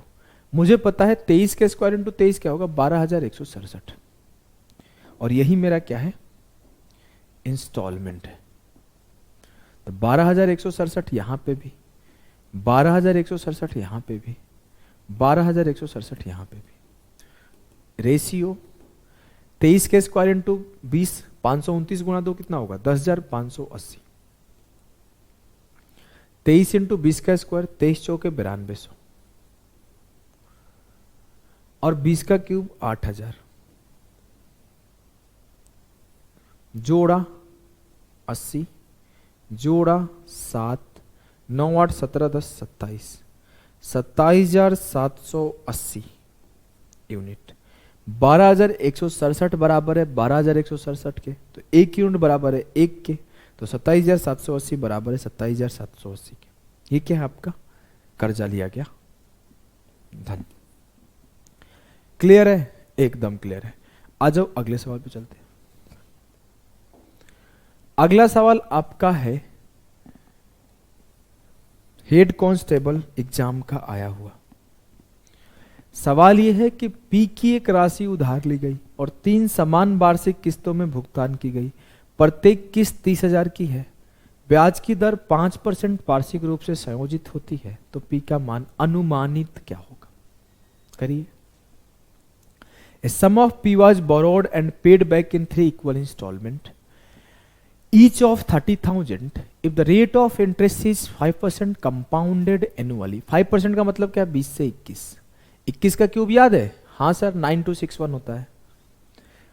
20 के स्क्वायर से 21 का स्क्वायर, 20 के क्यूब से 21 का क्यूब। मैंने क्या किया? सबको 21 के मल्टीप्लाई किया। अगर नहीं भी याद है तो मैं देखो यहां पे क्यों बोलता हूं छोड़ने के लिए। चलो यहां पे बोल देता हूं कि मत याद हो। मैं माना आपको नहीं याद है तो क्या होगा? 21 का क्यूब, 21 का क्यूब, 21 का क्यूब। यहां क्या होगा? 21 का स्क्वायर 441 गुणे 2 कर दो, 8820। 21 इंटू 20 का स्क्वायर कर दो, 21 चौके 8400, और ये 20 का क्यूब सिंपल 8000 है। ठीक है, ठीक है, एकदम क्लियर है? यस सर, एकदम क्लियर है। मुझसे बोला गया पी का मान बताओ। पी क्या है? प्रिंसिपल। पूरे को जोड़ दो, 2 0 4 8 12 की 2, 8 दिया 24 1 25। इसका वैल्यू बताना है। मुझे पता किसका है? मुझे ईच इंस्टॉलमेंट का वैल्यू पता है कितना? 30,000।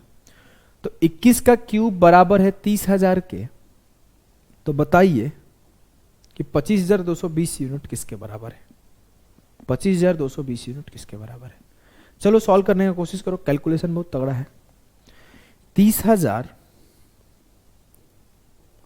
अपॉन 21 का क्यूब, इसको ऐसे ओपन करके लिख लेता हूं, इंटू 25220। ठीक है, ठीक है सर। अब मैं इसको कैलकुलेशन शुरू करता हूं। आपको डिवीजन बाय फैक्टराइजेशन कई बार सिखाया हूं, छोटे छोटे नंबर में ब्रेक कर दो। जैसे मैं बोलता था ना 53 इंटू 53 लिख लो अलग अलग, 43 इंटू 43 अलग लिख लो, वैसे ही इसको भी अलग अलग लिख लो, जैसे आपको मने लिख लो। मैं 3 से पहले काटा, 3 7 21। अब तो देखो कोई कटे ना कटे मुझे फर्क नहीं पड़ता, मैं एक एक से काटते चला जाऊंगा। 7 से काटा, 7 तिया 21, 4 बचा, 7 छके 42 कट गया, 0, 7 दूना 14, 6 बचा। अब आगे 4 जीरो इसके ही है ना, ये तो ये 4 जीरो पीछे है या आगे, बात बराबर है, गुणा होगा तो हाँ सर। तो मेरे अल्टीमेटली काटना किसको था? अगर कुछ लोग कंफ्यूज हो सकते हैं तो मैं आपको थोड़ा सा दिखा दूं लिख के, नहीं तो कुछ लोग कंफ्यूज हो जाएगा। मुझे 3 से काटा ये, तो मुझे मिला क्या? मुझे मिला 25220 और इस पे 4 जीरो अपॉन 7 इंटू 21 इंटू 21। वैसे मैं अगर मल्टीप्लाई कर देता तो ज़्यादा आसान हो जाता कैलकुलेशन करना। द रीजन कि मुझे 2 बार तो देखना था कोई भी, तीसरी बार में आंसर आता।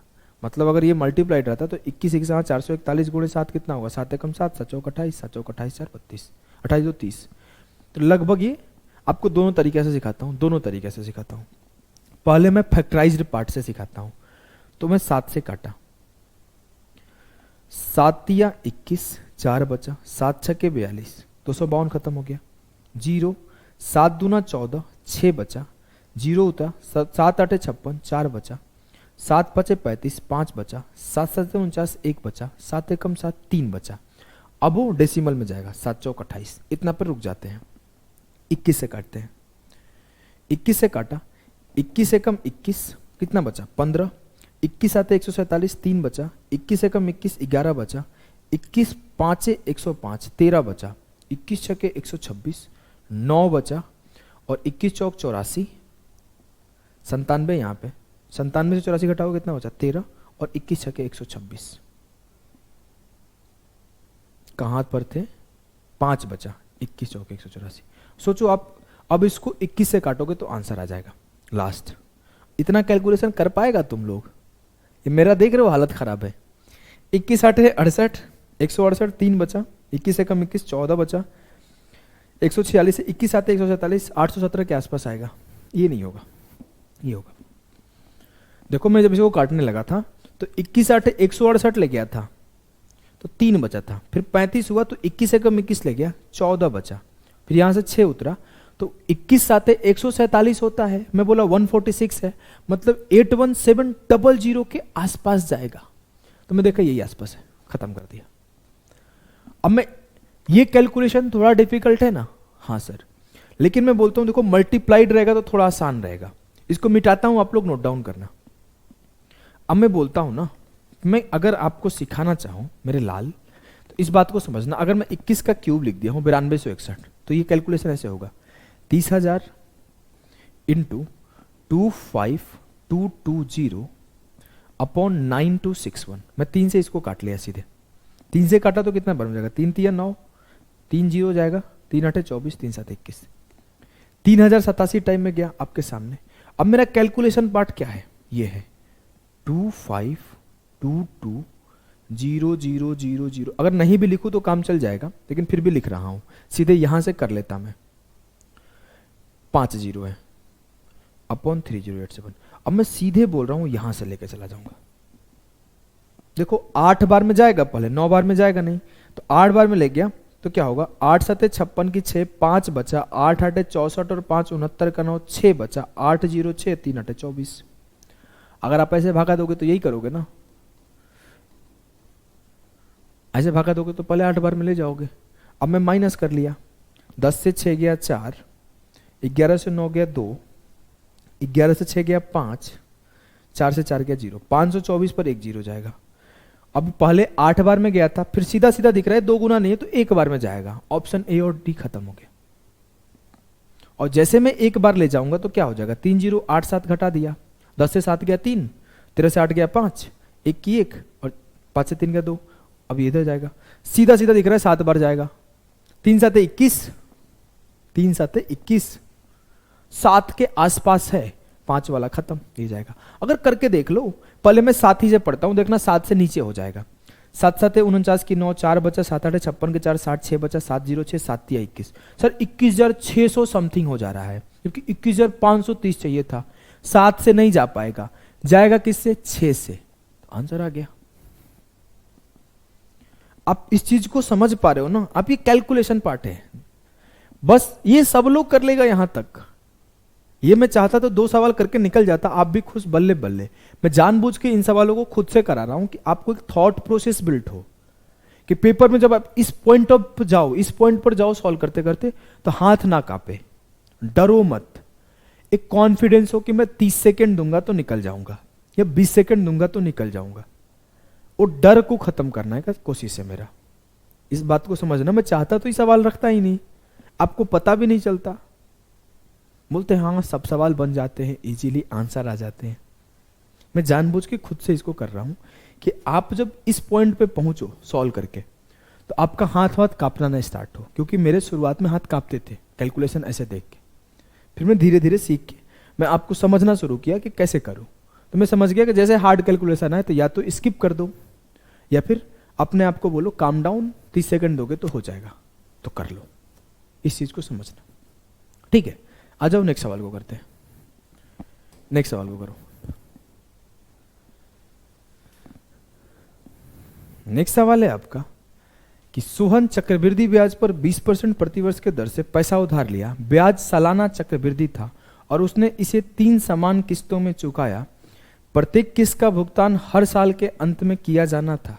यदि प्रत्येक किस्त 1250 रुपए की थी तो सोहन द्वारा उधार लिया गया धन निकटतम इंटीग्रल वैल्यू बताना है।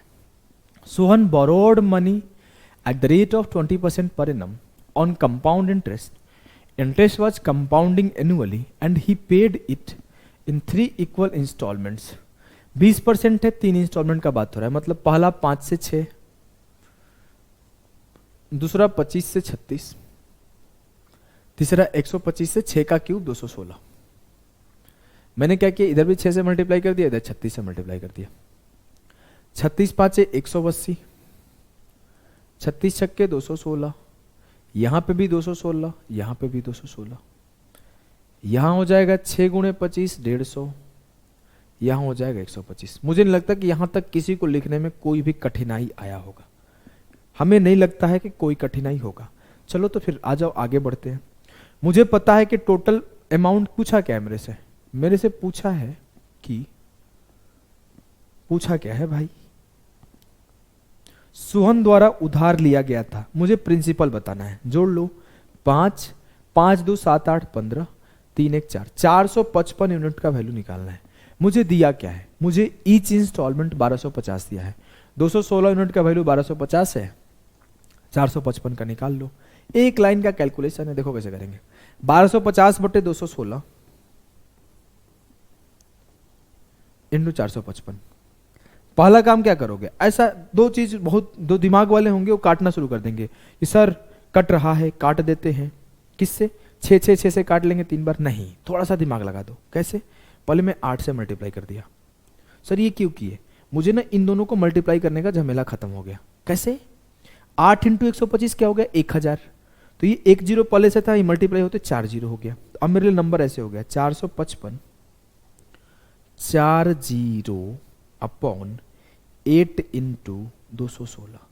अब मैं काटूंगा ऊपर वालों को, बारी बारी से काटूंगा सबको। चलो काटते हैं, काटें, काटते हैं। काटा, 8 से काटा, 8 5 40, 5 बचा 8 छके 48, 7 बचा 8 8 64, 6 बचा 8 7 56, 8 5 40। यहां तक कटा होगा, इससे ज्यादा तो नहीं कट सकता ये। 1 0 बच जाएगा, 216 बचा, 216 बच गया। मतलब अल्टीमेटली किए क्या हो जानते हो? ये जो काटे हो ना, ये जानते हो क्या है? 125 में जब 455 मल्टीप्लाई करोगे तो ये पार्ट आएगा। ये मल्टीप्लाई करने का शॉर्टकट है, जीरो बनाना। अब मैं ना क्या करूंगा, एक काम, मैं 6 6 से 3 बार काट दूंगा, या फिर मैं सीधे करता क्या हूं कि 216 से ही काट देता हूं। 21 दूना 42, 21 या 63 जाएगा नहीं, तो ये दोनों खत्म हो गए। 21 दूना 42 जाएगा, तो 6 दूना 12, 432 गया 2 बार में। 8 से 2 गया 6, 6 से 3 गया 3, 5 से 4 गया 1, 2 बार काटा हूं। 136 पर 1 उतरा 7, अभी 2 छक्के 12, 16 छक्के 96, 6 बार में चला गया, आंसर हो गया ए। 6 बार में ले जाऊंगा, 6 6 का 36, 21 छक्का 126 और 3 129। जैसे 6 बार में गया तो आगे मुझे करने की जरूरत क्या है, मैं तो आंसर आ गया 26 33। मुझे 2 4 था, 2 6 था, 2 4 वाला होगा नहीं। 2 के बाद 6 बार में गया है, खेला खत्म। एक बार में 2 बार ले गया, एक बार 6 बार ले गया, आंसर आ गया। क्लियर है? यस। चलो आगे हम लोग पढ़ेंगे अब डाउन पेमेंट वाले सवाल। एसआई में पढ़े हो ना कि कुछ पैसा पहले दे दिया, फिर जो बचा उस पे ब्याज मिल रहा है, उस पे इंस्टॉलमेंट भरना है। पहला सवाल है आपके सामने, करने का कोशिश करो। बोला है एक मोबाइल 79,860 रुपए नगद भुगतान, आईफोन है, ऐसे इतना महंगा नहीं होगा, या 60,000 का रुपए नगद भुगतान के रूप में और शेष राशि को 3 समान वार्षिक किस्तों में उपलब्ध है। यदि दुकानदार वार्षिक से संयोजित 10% वार्षिक की दर से ब्याज लेता है तो प्रत्येक किस्त की राशि क्या होगी? A mobile phone is available for 79,860 by cash payment or paying cash of 60,000। तो इसका मतलब है कि जब 79,860 दाम था, 60,000 उसी टाइम पे कर दिया। 60,000 जब उसी टाइम पे किया, इट मीन्स मेरे लाल, मेरे बाबू, मेरे गुड्डा, मेरे गुड़िया, कितना का उस पे कर्ज चढ़ा? 19,860 का। रियलिटी तो ये कि 19,860 का कर्ज है, इसके ऊपर ही उन्हें इंस्टॉलमेंट पे करना होगा। Yes sir. अब मुझे पता है 10% का बात हो, तो पहला काम क्या करोगे? 10 से 11, 10 के स्क्वायर से 11 का स्क्वायर, 10 के क्यूब से 11 का क्यूब, फिर सबको बराबर करोगे। तो मैं एक ही बार में कर देता हूं।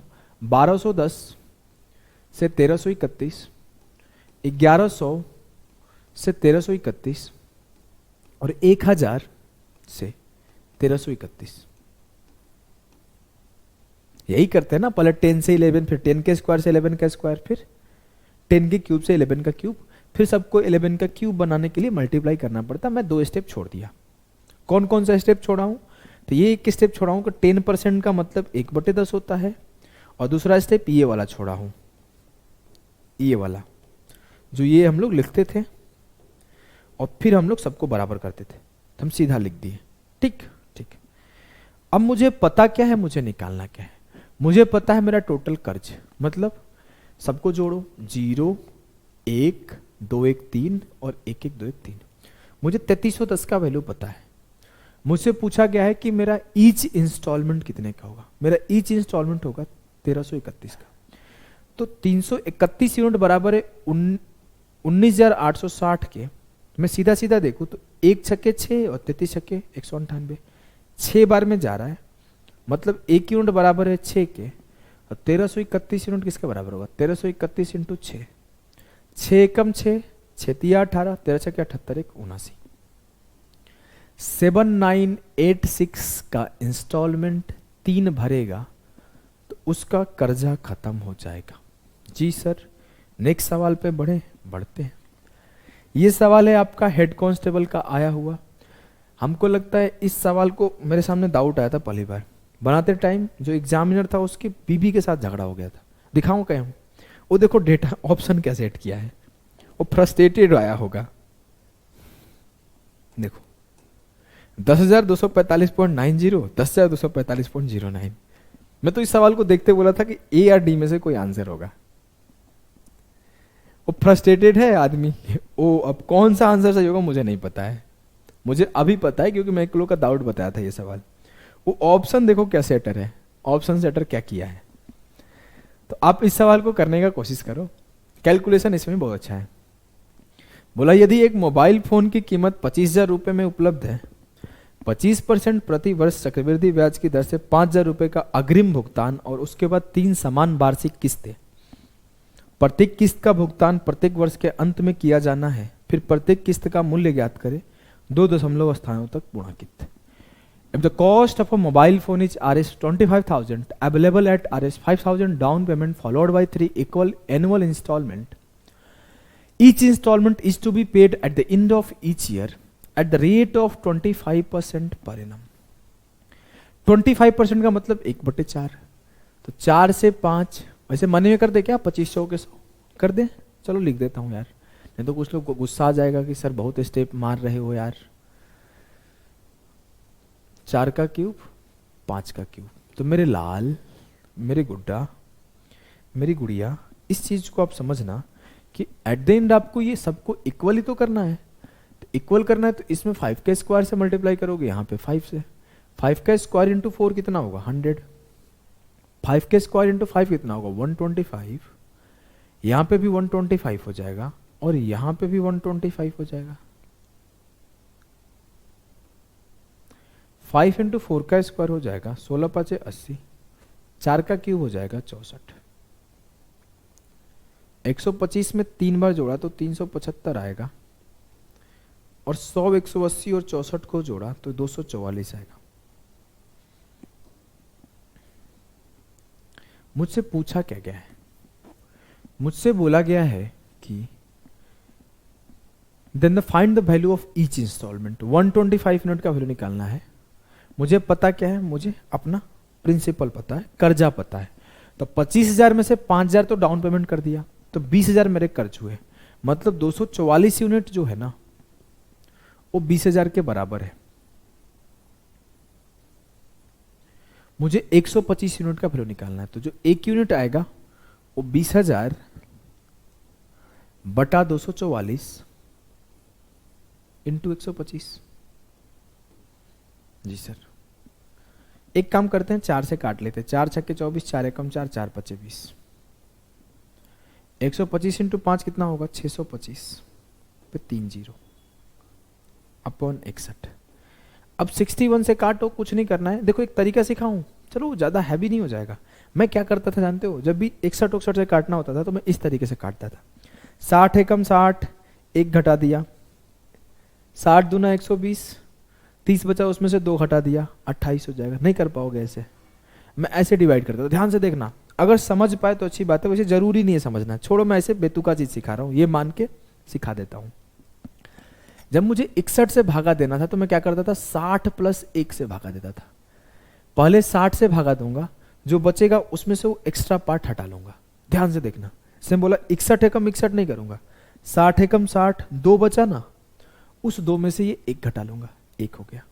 अब 150 होता तो 60 दूना 120, 30 बचा 150 में से, लेकिन मैं 2 बार ले गया हूं तो इस 1 में 2 गुना घटा लूंगा, 28। ऐसे ऐसे करके भी घटा सकते हो। वैसे नहीं करने का मन है तो सीधे 61 से भागा दो। 61 एकम 61, 1 बचा 0 हो जाएगा, 150 बच गया। 61 दूना 122, 28 बच गया। 28 बच गया तो 6 चौके 24 जाएगा, 244, 36 बच गया। 5 एकम 5, 5 छक्के 30, 305, 5 बच गया। यहाँ क्या बचा 55। सीधा सीधा दिख रहा है कि 9 एकम 9, 9 छक्का 54 चला जाएगा 549 बार में, तो यहाँ 1 बचा, तो ये 9 बार चला गया, 10,245.9। क्लियर है जी सर? सीधा कुछ नहीं किया हूं, 61 से भागा दिया हूं। जिसको नहीं समझ में आया होगा वो समझ ले कि 61 से भागा दिया हूं और कुछ नहीं किया हूं मैं। ऐसे अगर लिख के आप भागा दोगे तो यही आएगा। पहले 61 एकम 61, 1 आया और वही 1 किए, ऊपर से 5 उतरा तो 0 और आगे ऐसे भागा देते चला गया। समझ गए? बस इस पार्ट को लिखना नहीं होता, जितना कम लिखो उतना जल्दी आंसर आएगा। ठीक है, नेक्स्ट सवाल पे मूव करें। मूव करते आ जाओ। नेक्स्ट सवाल आपके आईसीआर असिस्टेंट 2023 का है। वो सवाल है जो कि एसएससी सीजीएल प्री 2024 के बाद हुआ था पेपर। इसे करने का कोशिश करो। सवाल बहुत ही बढ़िया सा है। बोला है कि एक बिल्डिंग सोसाइटी में 5 लाख नगद या इस शर्त पर फ्लैट खरीदा जा सकता है कि ग्राहक 54,805 रुपया नगद डाउन पेमेंट के रूप में और बाकी 3 समान किस्तों में भुगतान करेगा। सोसाइटी 20% प्रति वर्ष के दर से ब्याज लेती है जो अर्धवार्षिक रूप से संयोजित होता है। यदि फ्लैट मैंने किस्त योजना के तहत खरीदा है तो इस किस्त योजना में भुगतान किया गया कुल ब्याज क्या है? A flat can be purchased in a building society for 5 lakh cash or on the terms that the customer pays 54,805 as cash down payment and the rest in 3 equal installment, the society charges interest at the rate of 20% per annum, compounded half yearly. If the flat I purchase under the interest installment plan, find the total interest paid in this installment scheme. करने का कोशिश करो, करने का कोशिश करो। पहला काम 20% का मतलब होता है 1/5, और 5 से 6, 5 से 6 कर दोगे ना, हो गया गलती। There is a word called half yearly. There is a word half yearly. Half yearly का मतलब क्या है कि हर 6 महीने का प्लान है, और जो 20% है 12 मंथ के लिए है मेरे लाल, गलती कर दोगे। तो यहां पर जो रेट ऑफ इंटरेस्ट कैलकुलेट होगा वो 10% पर एनम कैलकुलेट होगा, ना कि 20% पर एनम। क्योंकि 12 मंथ के लिए 20% है, तो 6 मंथ के लिए ही 10% होगा। अभी खुद बोला है कि हाफ ईयरली प्लान है, तो 6 महीने के लिए देखो 10% का मतलब है 10 से 11, 10 के स्क्वायर से 11 का स्क्वायर, 10 के क्यूब से 11 का क्यूब। मैं इसका स्टेप स्किप करता हूं, सीधे लिखता हूं 1210 से 1331, 1100 से 1331 और 1000 से 1331।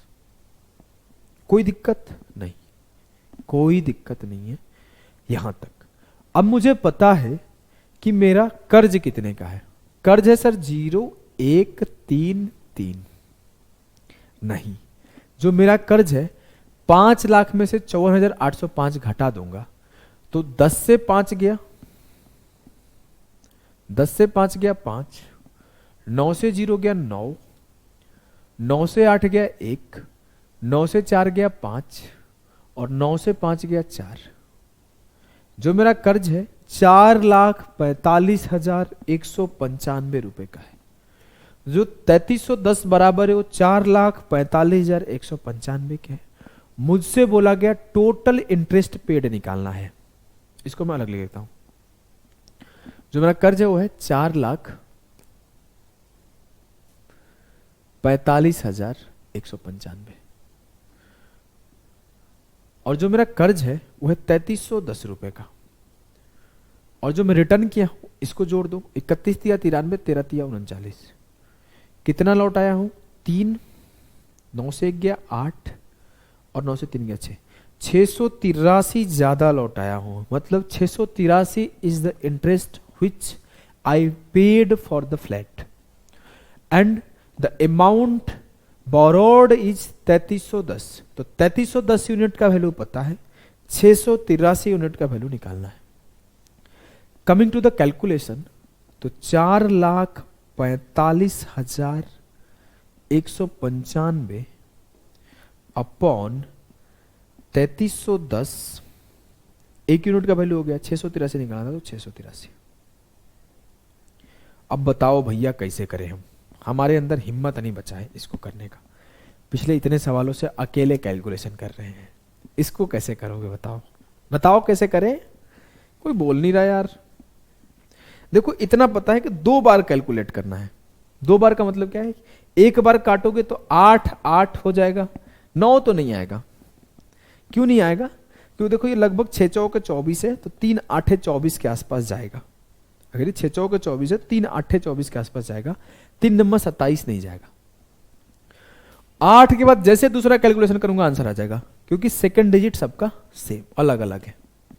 तो मुझे 2 काम करना होगा। पहला, इस 683 से इसमें मल्टीप्लाई, उसके बाद 2 बार भागा, यही करना होगा ना। तो मल्टीप्लाई करते हैं पहले।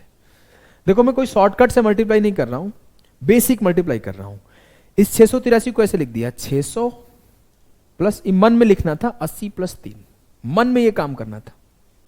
पहले 6 से मल्टीप्लाई किया, 6 5 30 की 0, 2 0 600 वाला, 6 5 30 की 0, 3 बचा, 6 9 54 और 3 57 की 7, 5 बचा, 6 कम 6 और 5 11 का 1 बचा, 6 5 30 1 31 का 1 3 बचा, 6 चौके 24 3 27 की 7 2 बचा, 6 चौके 24 2 26। जब 6 से मल्टीप्लाई हुआ, अब मैं क्या करूंगा 8 से मल्टीप्लाई करूंगा। 0 का 0, 8 5 40 की 0, जी सर, 8 9 72 और 4 76 की 6 7 बचा, 8 एकम 8 7 15 की 5 1 बचा, 8 5 40 और 1 41 की 1 4 बचा, 8 चौके 32 और 4 36 की 6 3 बचा, और 8 चौके 32 और 3 35। भाई गलती होगा तो माफ कर दियो यार, रट के नहीं आया हूं। 3 5 15, 3 9 27 1 28, 3 एकम 3 2 5, 3 5 15, 44 3 132 और 1 133। सबको जोड़ देते हैं, सबको जोड़ देते हैं। देख रहे हो ना किसा कैलकुलेशन है। ऐसे सवाल पेपर में आ जाएंगे तो हालत ही खराब हो जानी है। कोई अप्रोक्सीमेशन वगैरह काम नहीं आएगा। यहाँ पे मैं बता भी दूं कि ऐसे क्लोज है वैसे क्लोज है, लेकिन रियलिटी बता रहा हूँ, आंसर टिक करने के लिए वो हिम्मत नहीं मिलेगा इधर उधर करके मैं आंसर बता के चला भी जाऊँ तो। अब मैं सबको जोड़ देता हूँ। 5 8 1 5 5 10 17 1 18 की 8 1, 3 2 5 1 6 6 3 9 1 10 की 0, 7 5 12 1 13 1 14, 6 3 9 1 10 2 1 3। यार 3 9 27 चला गया, 33 9 297, गलती हो जाएगा क्या? 9 एकम 9, 9 3 27 के साथ 2 बचा, 9 3 27 29। कहीं गड़बड़ किया हूं क्या? कहीं गड़बड़ है क्या? बताओ, तुम ही बताओ। एक बार और कैलकुलेशन चेक कर ले रहा हूं। 6 5 30 की 0 3, 6 9 54 3 57 की 7 5 बचा, 6 कम 6 5 11 के 1, 6 5 30 1 31 का 1 3 बचा, 6 चौके 24 3 47 27 की, 6 चौके 24 26 सही है। 8 5 40 की 0 4 बचा, 8 9 72 और 4 76 6 7 बचा, 8 एकम 8 7 15 की 5 1 बचा, 8 5 40 1 41 की 1 4 बचा, 8 चौके 32 4 36 की 6 3 बचा, 8 चौके 32 3 35 एकदम सही है।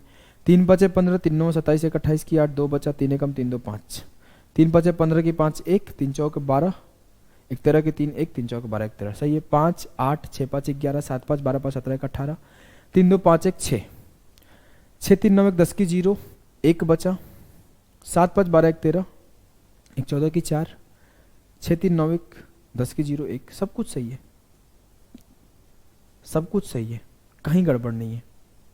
340 3040 68185 अपॉन 3310, 33 9 9 एकम 9, 9 3 27, 9 3 27 2 29। तो भाई आंसर ये हो जाएगा, बात खत्म। कोई ऑप्शन ही नहीं है। जब मेरा कैलकुलेशन एरर नहीं है तो आंसर ये होगा। 9 बाई गया, एक ही बार 9 पे जा रहा है, एक बार थोड़ा कैलकुलेटर चेक करना, सही तो है ना। अगर इन दोनों का मल्टीप्लाई करके चेक करना भाई, तब अगर तो फिर तो आसान हो गया, फिर तो चेक ही नहीं करना दूसरी बार, पहली बार में ही आंसर हो जाएगा। अगर मैं गलती नहीं किया हूं तो ये आंसर हो जाएगा। अगर मैं गलती कर दिया, क्योंकि मुझे जो ऑप्शन देख के लग रहा है ना कि इन्हीं तीनों में से कोई आंसर होना चाहिए, मुझे जो ऑप्शन देख के लग रहा है ना, इन तीनों में से लग रहा है कि 1 2 1 3 2 में से होना चाहिए। 4 पे कम उम्मीद था क्योंकि काफी डिफरेंट था। 30 40 68 150 एकदम सही है, करेक्ट है, एकदम आंसर सही है। Option 4 will be the correct answer. Check हो गया कैलकुलेटर पर। मुझे खुद पे डाउट लगने लगा क्योंकि एग्जामिनर कमीना है, वो ऐसे दे दिया ऑप्शन, ऐसा देख के लग रहा ना कि इन तीनों से आंसर होगा, देख के लग रहा था, लेकिन चौथा आंसर निकला। ठीक है, नेक्स्ट क्वेश्चन पे चलते हैं। नेक्स्ट क्वेश्चन पे देखो, थोड़ा सा कॉन्सेप्ट अलग है। आपका इंस्टॉलमेंट वहीं पे खत्म हो गया, क्वेश्चन नंबर 13 पर, और आगे आपके 10-12 क्वेश्चन है, उसको खुद से करना है, होमवर्क रहेगा। जो नहीं बनेगा मैं आपको ग्रुप वगैरह में बता दूंगा, मेरे को टैग करना।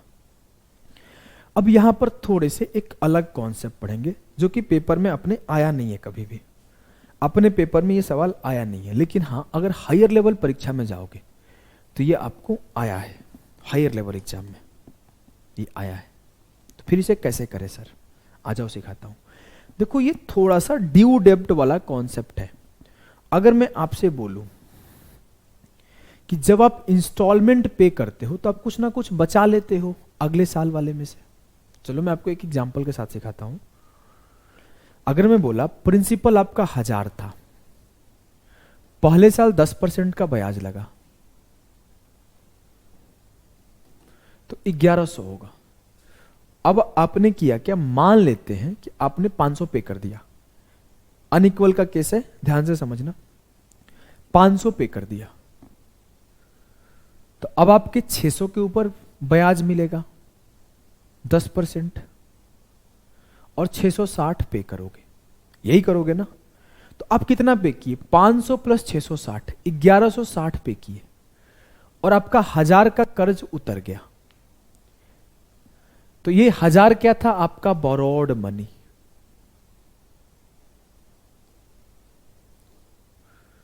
जो कि हम लोग एसआई में सीखे थे। इसे हम लोग प्रिंसिपल भी बोलते हैं। और ये क्या है, total instalment paid, total instalment paid. अगर मैं सिंपली ऐसे बोलता कि मेरे लाल, मेरे गुड्डा, मेरे गुड़िया, आपको मैंने 1000 का कर्जा दिया, 1000 में आपको मान लो कोई भी अपना मैथ्स का बैच दिया प्रारंभ, बोला इंस्टॉलमेंट में पे करो, मैं 10% का इंटरेस्ट लूंगा, 2 महीने में पे करना है। तो अभी देखो बेवकूफ बनाते हैं कैसे दुकानदार, ऐसे ही ना बेवकूफ बनाते हैं। मैं बोला कि 10% पहले साल, 10% पहले महीने, अगले महीने साल में ले लेते हैं, 10% पहले साल, 10% अगले साल। तो क्या होगा, पहले साल 10% बढ़ेगा 100, 1100, और अगले साल 10% बढ़ेगा 110, तो ये 1210। अब मैं बोला देखो मेरे लाल, 1210 तो 2 साल बाद ब्याज होता, तो आप इसे 2 भाग में दे दो, पहले साल 605 दे दो, अगले साल 605 दे दो, आपका कर्जा निपटा दिया जाएगा। तो ऐसे आपका लूट होता है। जबकि आप अगर जैसे ही पहला इंस्टॉलमेंट पे करोगे तो आपका जो इंटरेस्ट इंक्रीज होगा वो कम होगा, और सिर्फ 1160 में कर्जा खत्म हो जाएगा। There is two different story. The first story is कि मैंने पूरा का पूरा ब्याज जोड़ा और फिर उसे 2 भाग में बांट दिया। जनरली जब मैं पहली बार एक बाइक के शोरूम में गया था, बहुत महंगी बाइक की शोरूम थी, खुद के लिए नहीं गया था, दूसरे के लिए गया, तो ऐसे ही कैलकुलेट करके हमें बताया, 4 साल का कुछ कैलकुलेशन किया था और बताया। तो मैंने पूछा कैसे किया, तो वो डिक्रीजिंग नहीं जोड़ा था। डिक्रीजिंग होता है इंटरेस्ट की, जैसे जैसे पे करते कि मेरा इंटरेस्ट कम होते जाए। यहां देखो 110 ले लिया इंटरेस्ट, और यहां तो देखो इंटरेस्ट डिक्रीजिंग है ना, पहले साल 100 रुपए, अगले साल 60 रुपए का इंटरेस्ट। तो आप इस चीज को समझना, पहले दुकान पे जाना तो ये चीज समझ गए ना कि आपको 1210 आपको भरना था, ये 1210 आपका ड्यू डेब्ट हुआ। क्या हुआ, ड्यू डेब्ट, देय राशि, हम सिखाए थे ना, जिसे हम लोग एक और नाम दिए थे अमाउंट। लेकिन जब आप इंस्टॉलमेंट पे करोगे तो इस अमाउंट को नहीं पे करोगे, आप इंस्टॉलमेंट इसे पे करोगे। यस सर, आप 1000 आपका कर्जा हुआ जो कि प्रिंसिपल हुआ, ये आपका टोटल इंस्टॉलमेंट पेड हुआ, और ये आपका ड्यू डेब्ट हुआ। ड्यू डेब्ट याद है ना, सिखाया था ना, ड्यू डेब्ट is nothing but amount. SI में सिखाया था अमाउंट, ये सीआई में अमाउंट है। ठीक है, ठीक है। अब इसका मतलब क्या है कि सर अगर मैं 2 साल बाद पे करता तो 1210 पे करना पड़ता, लेकिन पहले साल 500 और अगले साल 600 पे कर दिया तो 1160 पे करना कम पड़ा। तो ये 50 रुपया मेरा क्यों बच गया, ये 50 रुपये मेरा क्यों बच गया? कौन से 50? सिर्फ 1160 पे किया, मेरा कर्जा उतर गया, लेकिन ओरिजिनली मुझे तो 1210 पे करना था ना 2 साल बाद। ये 50 क्यों बच गया? ये 50 से यूं बच गया कि जो पहले साल के बाद मैंने 500 का इंस्टॉलमेंट पे किया है, इस पे जो 10% का ब्याज मिलता 50 रुपए का, वही 50 मेरा सेव हो गया। 50 सेव हो जाने के वजह से 1160 प्लस 50 1210 का कर्जा सिर्फ 1160 में उतर गया। क्लियर है स्टेटमेंट कि मैं जैसे 500 पे किया तो अगले साल इस पे जो 50 का ब्याज मिलता वो मुझे नहीं देना पड़ा। इसी वजह से मैं 1210 जो कर्जा 2 साल बाद होता, जो कि दिया नहीं हूं, 1160 में ही क्लियर कर लिया। स्टेटमेंट क्लियर है? एसआई वाला ही कॉन्सेप्ट है कि जो पैसा मुझे बाद में पे करना था इंटरेस्ट सेव हो गया। तो इसी कॉन्सेप्ट से समझना कि इसका मतलब क्या है कि जो मेरा इंस्टॉलमेंट है वो सेव करा रहा है यहां पर भी पैसे को। जी हां, अब मैं इसको मिटाता नहीं हूं, अगले स्टेटमेंट में चलता हूं। अगर मैं ऐसे बोलूं, सवाल को समझना कि फर्स्ट ईयर मैं 500 का ब्याज 500 का इंस्टॉलमेंट भरा, सेकेंड ईयर मैं 660 का ब्याज भरा, और मेरा मान लो यहां पे मैं पीछे वाले डेटा को उठाता हूं, कंफ्यूज नहीं हो गया आप इस वजह से, नहीं तो रेशियो लिख दूंगा तो कंफ्यूज हो जाओगे। अभी मैं आपको रेशियो भी लिखना सिखाऊंगा। मैं बोला कि जो मेरा कर्ज था, ड्यू डेप्ट था, ड्यू डेप्ट 1210 का, वो उतर गया और रेट परसेंट मेरा 10 था। सवाल को समझना, ऐसे सवाल स्टेटमेंट लिखेगा, देयर इज अ ड्यू डेप्ट of 1210 at the rate of 10% compounded yearly. 1210 की देय राशि 10% के चक्रवृद्धि ब्याज से संयोजित, पहले साल 500 का इंस्टॉलमेंट और दूसरे साल 660 के इंस्टॉलमेंट पर खत्म हो जाता है। तो मेरा कर्जा क्या था, मेरा बोरोड मनी क्या था। अब मैं आपको क्या सिखाया, जब पहले साल 500 का इंस्टॉलमेंट भरे हो और दूसरे साल 660 का भरे हो, तो जो पहले साल 500 भरे उस पे 10% का ब्याज बचा लिए थे। तो 500 का 10% कितना हुआ, 50। मतलब अगर मैं 500 नहीं भरा होता तो मुझे 550 भरना पड़ता। और ये जो टोटल आता, ये क्या आता, ड्यू डेप्ट। 6 5 11 और 6 5 11 1 12 1210, ये मेरा टोटल ड्यू डेप्ट आता। तो 1210 किसके बराबर होता, 1210 के। तो एक किसके बराबर होता, 1 के। तो मुझे पता चल गया पहले साल का इंस्टॉलमेंट 500 है, दूसरे साल का इंस्टॉलमेंट 660 है।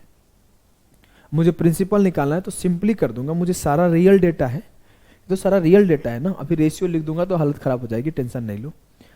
तो ये रियल डेटा है तो मुझे सब कुछ पता चल गया, क्लियर है। लेकिन अगर मैं ऐसे लिख देता, इसको लिख लिए होंगे तो मैं मिटाता हूं, इसको ऐसे लिख देता कि फर्स्ट ईयर का इंस्टॉलमेंट और सेकेंड ईयर का इंस्टॉलमेंट का रेशियो 25:33 है और ड्यू डेप्ट मेरा 1210 है, रेट परसेंट मेरा 10% है। तो खुद ही यही बताओ कि सेकेंड ईयर का इंस्टॉलमेंट क्या है। समझ में आया? मैं अगर सवाल ऐसे बोल दूं कि द रेशियो ऑफ पहले साल का इंस्टॉलमेंट या instalment of first year and second year is 25:33 and the due डेप्ट is 1210, find the instalment of second year और फर्स्ट ईयर, कुछ भी पूछ सकता है। उस केस में कैसे करोगे, पहले साल का क्या है 25, दूसरे साल का क्या है 33, रेशियो में है। मैं बोला एक एक जीरो बढ़ा लेता हूं, क्यों, क्योंकि इसका 10% सेव हुआ होगा तो इसका 10% सेव होगा, तो 250 का 10% कितना होगा 25, तो 250 + 25 275। अब मैं सबको जोड़ा, 5 7 3 10 3 2 5 1 6, जो 605 यूनिट है वो किसके बराबर है 1210। तो जो 1 यूनिट है वो किसके बराबर है 2। तो जो मेरा 250 यूनिट है वो किसके बराबर है 250 × 2, पहले साल का इंस्टॉलमेंट 500, और जो मेरा 330 यूनिट है वो दूसरे साल का इंस्टॉलमेंट 660। सवाल ऐसे पूछा गया है। सवाल समझ गए ना? हाँ सर। तो आ जाओ करते हैं अगले साल का अगले टाइप के सवाल। ये मैंने खुद से एग्जाम्पल इसलिए ले लिया कि पहला ही सवाल 3 साल से शुरू है, हालत खराब हो जाएगा आप लोगों का। N amount of Rs 13,800 due 3 years hence is fully repaid in 3 annual installment starting from first year. The first installment is 1/3 of the second installment and the second installment is 1/2 of the third installment. If the rate of interest is 20% per annual compounded annually, find the third installment. 3 वर्ष के पश्चात 13,800 रुपए की देय राशि को प्रथम वर्ष के पश्चात शुरू होने वाली 3 किस्तों में चुकाया जाता है। प्रथम किस्त दूसरी किस्त के 1/3 तथा दूसरी किस्त तृतीय किस्त के 1/2 है। तो यदि ब्याज की दर 20% वार्षिक चक्रवृद्धि है तो तृतीय किस्त की राशि ज्ञात कीजिए। अगर मैं बोला ये मेरा प्रथम किस्त, ये मेरा द्वितीय किस्त, ये मेरा तृतीय किस्त, अगर मैं बोलूं कि तृतीय किस्त को मैं 6 यूनिट मान लिया, क्यों माने सर? क्योंकि 1/3 और 1/2 था, दोनों का मल्टीपल मान लिया। अब बोला है कि तृतीय किस्त जो है ना, दूसरी किस्त का रिलेशन पता है, दूसरी किस्त 1/2 है तृतीय का, मतलब 6 का आधा द्वितीय है तो आधा कर दिया, और प्रथम जो है दूसरे का 1/3 है, तो इसका 1/3 प्रथम है तो ये 1 हो गया। तो फर्स्ट, सेकंड और थर्ड का रेशियो मुझे मिल गया। बहुत सिंपल सा चीज है। मैंने क्या किया, मुझसे बोला गया था तीसरे का 1/2 जो है दूसरा है तो कर लिया 6 मान के उसका 1/2, और दूसरे का 1/3 पहला है तो उसका 1/3 कर लिया। अब मेरा गड़बड़ ना हो कैलकुलेशन तो मैं 2 जीरो सब पे बैठा लिया कि प्रथम जो है 100 है, द्वितीय जो है 300 है, तृतीय जो है 600 है। अब पहले साल अगर मैं इंस्टॉलमेंट भरा होऊंगा तो 2 सालों का ब्याज बचाया होऊंगा, सेकेंड और थर्ड ईयर। और जब मैं दूसरे साल भरा होऊंगा तो तीसरे साल का ब्याज बचाया होऊंगा। जी सर। तो एक साल में कितना बचा रहा हूं, 20%। तो 300 का 20% कितना होगा, 20 तिया 60, तो यहां 360 हो जाएगा। लेकिन यहां पे ये गड़बड़ नहीं करना कि 100 में 2 साल 20 दूना 40%, 40 कर दो, नहीं, गलती हो जाएगा। हम लोग कंपाउंड इंटरेस्ट पढ़ रहे हैं तो कंपाउंड इंटरेस्ट संयोजित होता है, तो 2 साल में 20 जो बनाता है 44% बनाएगा। तो ये हो जाएगा 44%। तो 44% सेव होगा, तो मुझे जो पहले ईयर के ब्याज में सेव होगा, पहले ईयर के इंस्टॉलमेंट से जो ब्याज सेव होगा वो 44% का सेव होगा, 44। तो ये हो जाएगा 144। अब मैं अगर बोलूं कि सबको जोड़ना पड़ जाए तो ये 4 6 10 की 0, 6 3 9 1 10 1 11, 1104 जो है किसके बराबर होगा सर, ये होगा मेरे ड्यू डेप्ट के बराबर 13,800। सीधा सीधा दिख रहा है, 3 गुना है, 3 गुना है बे, कुछ गड़बड़ तो नहीं कर दिया हूं। 23 से कटेगा, देख लो तो एक बार, 23 चौके 92, हाँ 23 से कट रहा है, 23 चौके 92, 23 8 184, 23 छक्के 138, नहीं 3 गुना नहीं है, 8 गुना है। तो अगर मैं बोलूं 1 यूनिट किसके बराबर, तो 6 8 48, 100/8 के। मुझसे पूछा क्या क्या है, थर्ड इंस्टॉलमेंट बताना है, मतलब 600 यूनिट का वैल्यू बताना है। तो 600 यूनिट हो जाएगा आपका 600 पर 2 जीरो अपॉन 8, काट दो, 8 7 56, 8 5 40, 7500 will be the correct answer. मुझसे पूछा जाता कि सेकंड इंस्टॉलमेंट क्या है, तो 300 यूनिट का वैल्यू निकालना था, 30,000/8 कर देता, ये हो जाता 3750। मुझसे पूछा जाता कि फर्स्ट इंस्टॉलमेंट क्या है, तो 100 यूनिट 10,000/8 कर देता, 1250। ऐसे करना जरूरी था क्या, नहीं सर, ऐसे तो बच्चे करेंगे। मैं सीधा इसका 1/2 करता 3750, सीधा इसके 1/3 करता 1250, क्योंकि खुद ही बोला है 1/3 1/2, ऐसे लिखना नहीं है, ठीक है। चलिए एक सवाल और कर लो इस टाइप का, अगर पूछेगा तो दिक्कत नहीं होगा। सवाल यह है कि an amount of 12,820 due in 3 years hence is fully repaid in 3 annual instalment starting after 1 year. The first, second and third installment are in ratio of 1:2:3. If the rate of compound interest is 10% per annum, find the first installment. Easy है, 100 200 300 मान लिए मैं तीनों साल को, पहले साल देने पर 2 साल का सेव होगा, यस सर। 10% के हिसाब से 2 साल में मिलने वाला कंपाउंड इंटरेस्ट कितना है, 21, 20% नहीं, तो ये हो जाएगा 121। और एक साल में ये कितना मिलेगा, इसका 10% 20, तो ये हो जाएगा 220। सबको जोड़ा, मिल गया मेरे को 641। तो 641 यूनिट बराबर है किसके, 12,820। 1 यूनिट किसके बराबर है, 20 के। मुझसे पूछा गया है कि पहला इंस्टॉलमेंट बताओ, मतलब 100 यूनिट का वैल्यू बताओ। 100 यूनिट का वैल्यू होगा आपका 2000। क्लियर है, जी सर एकदम क्लियर है, हमें कोई भी कष्ट नहीं है।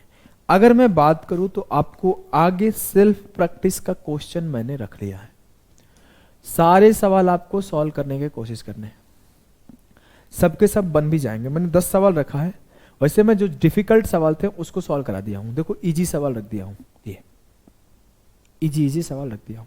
ये मेंस का आया हुआ सवाल है, 2019 मेंस। तो आप इन सवालों को खुद से करना है, ये भी मेंस का आया हुआ सवाल है, ठीक है। तो मिलते हैं आने वाले, इसको बड़ा करके सेव कर दो ना। तो मिलते हैं अगले सेशन में, अभी के लिए बाय बाय, टाटा सभी को, चलो।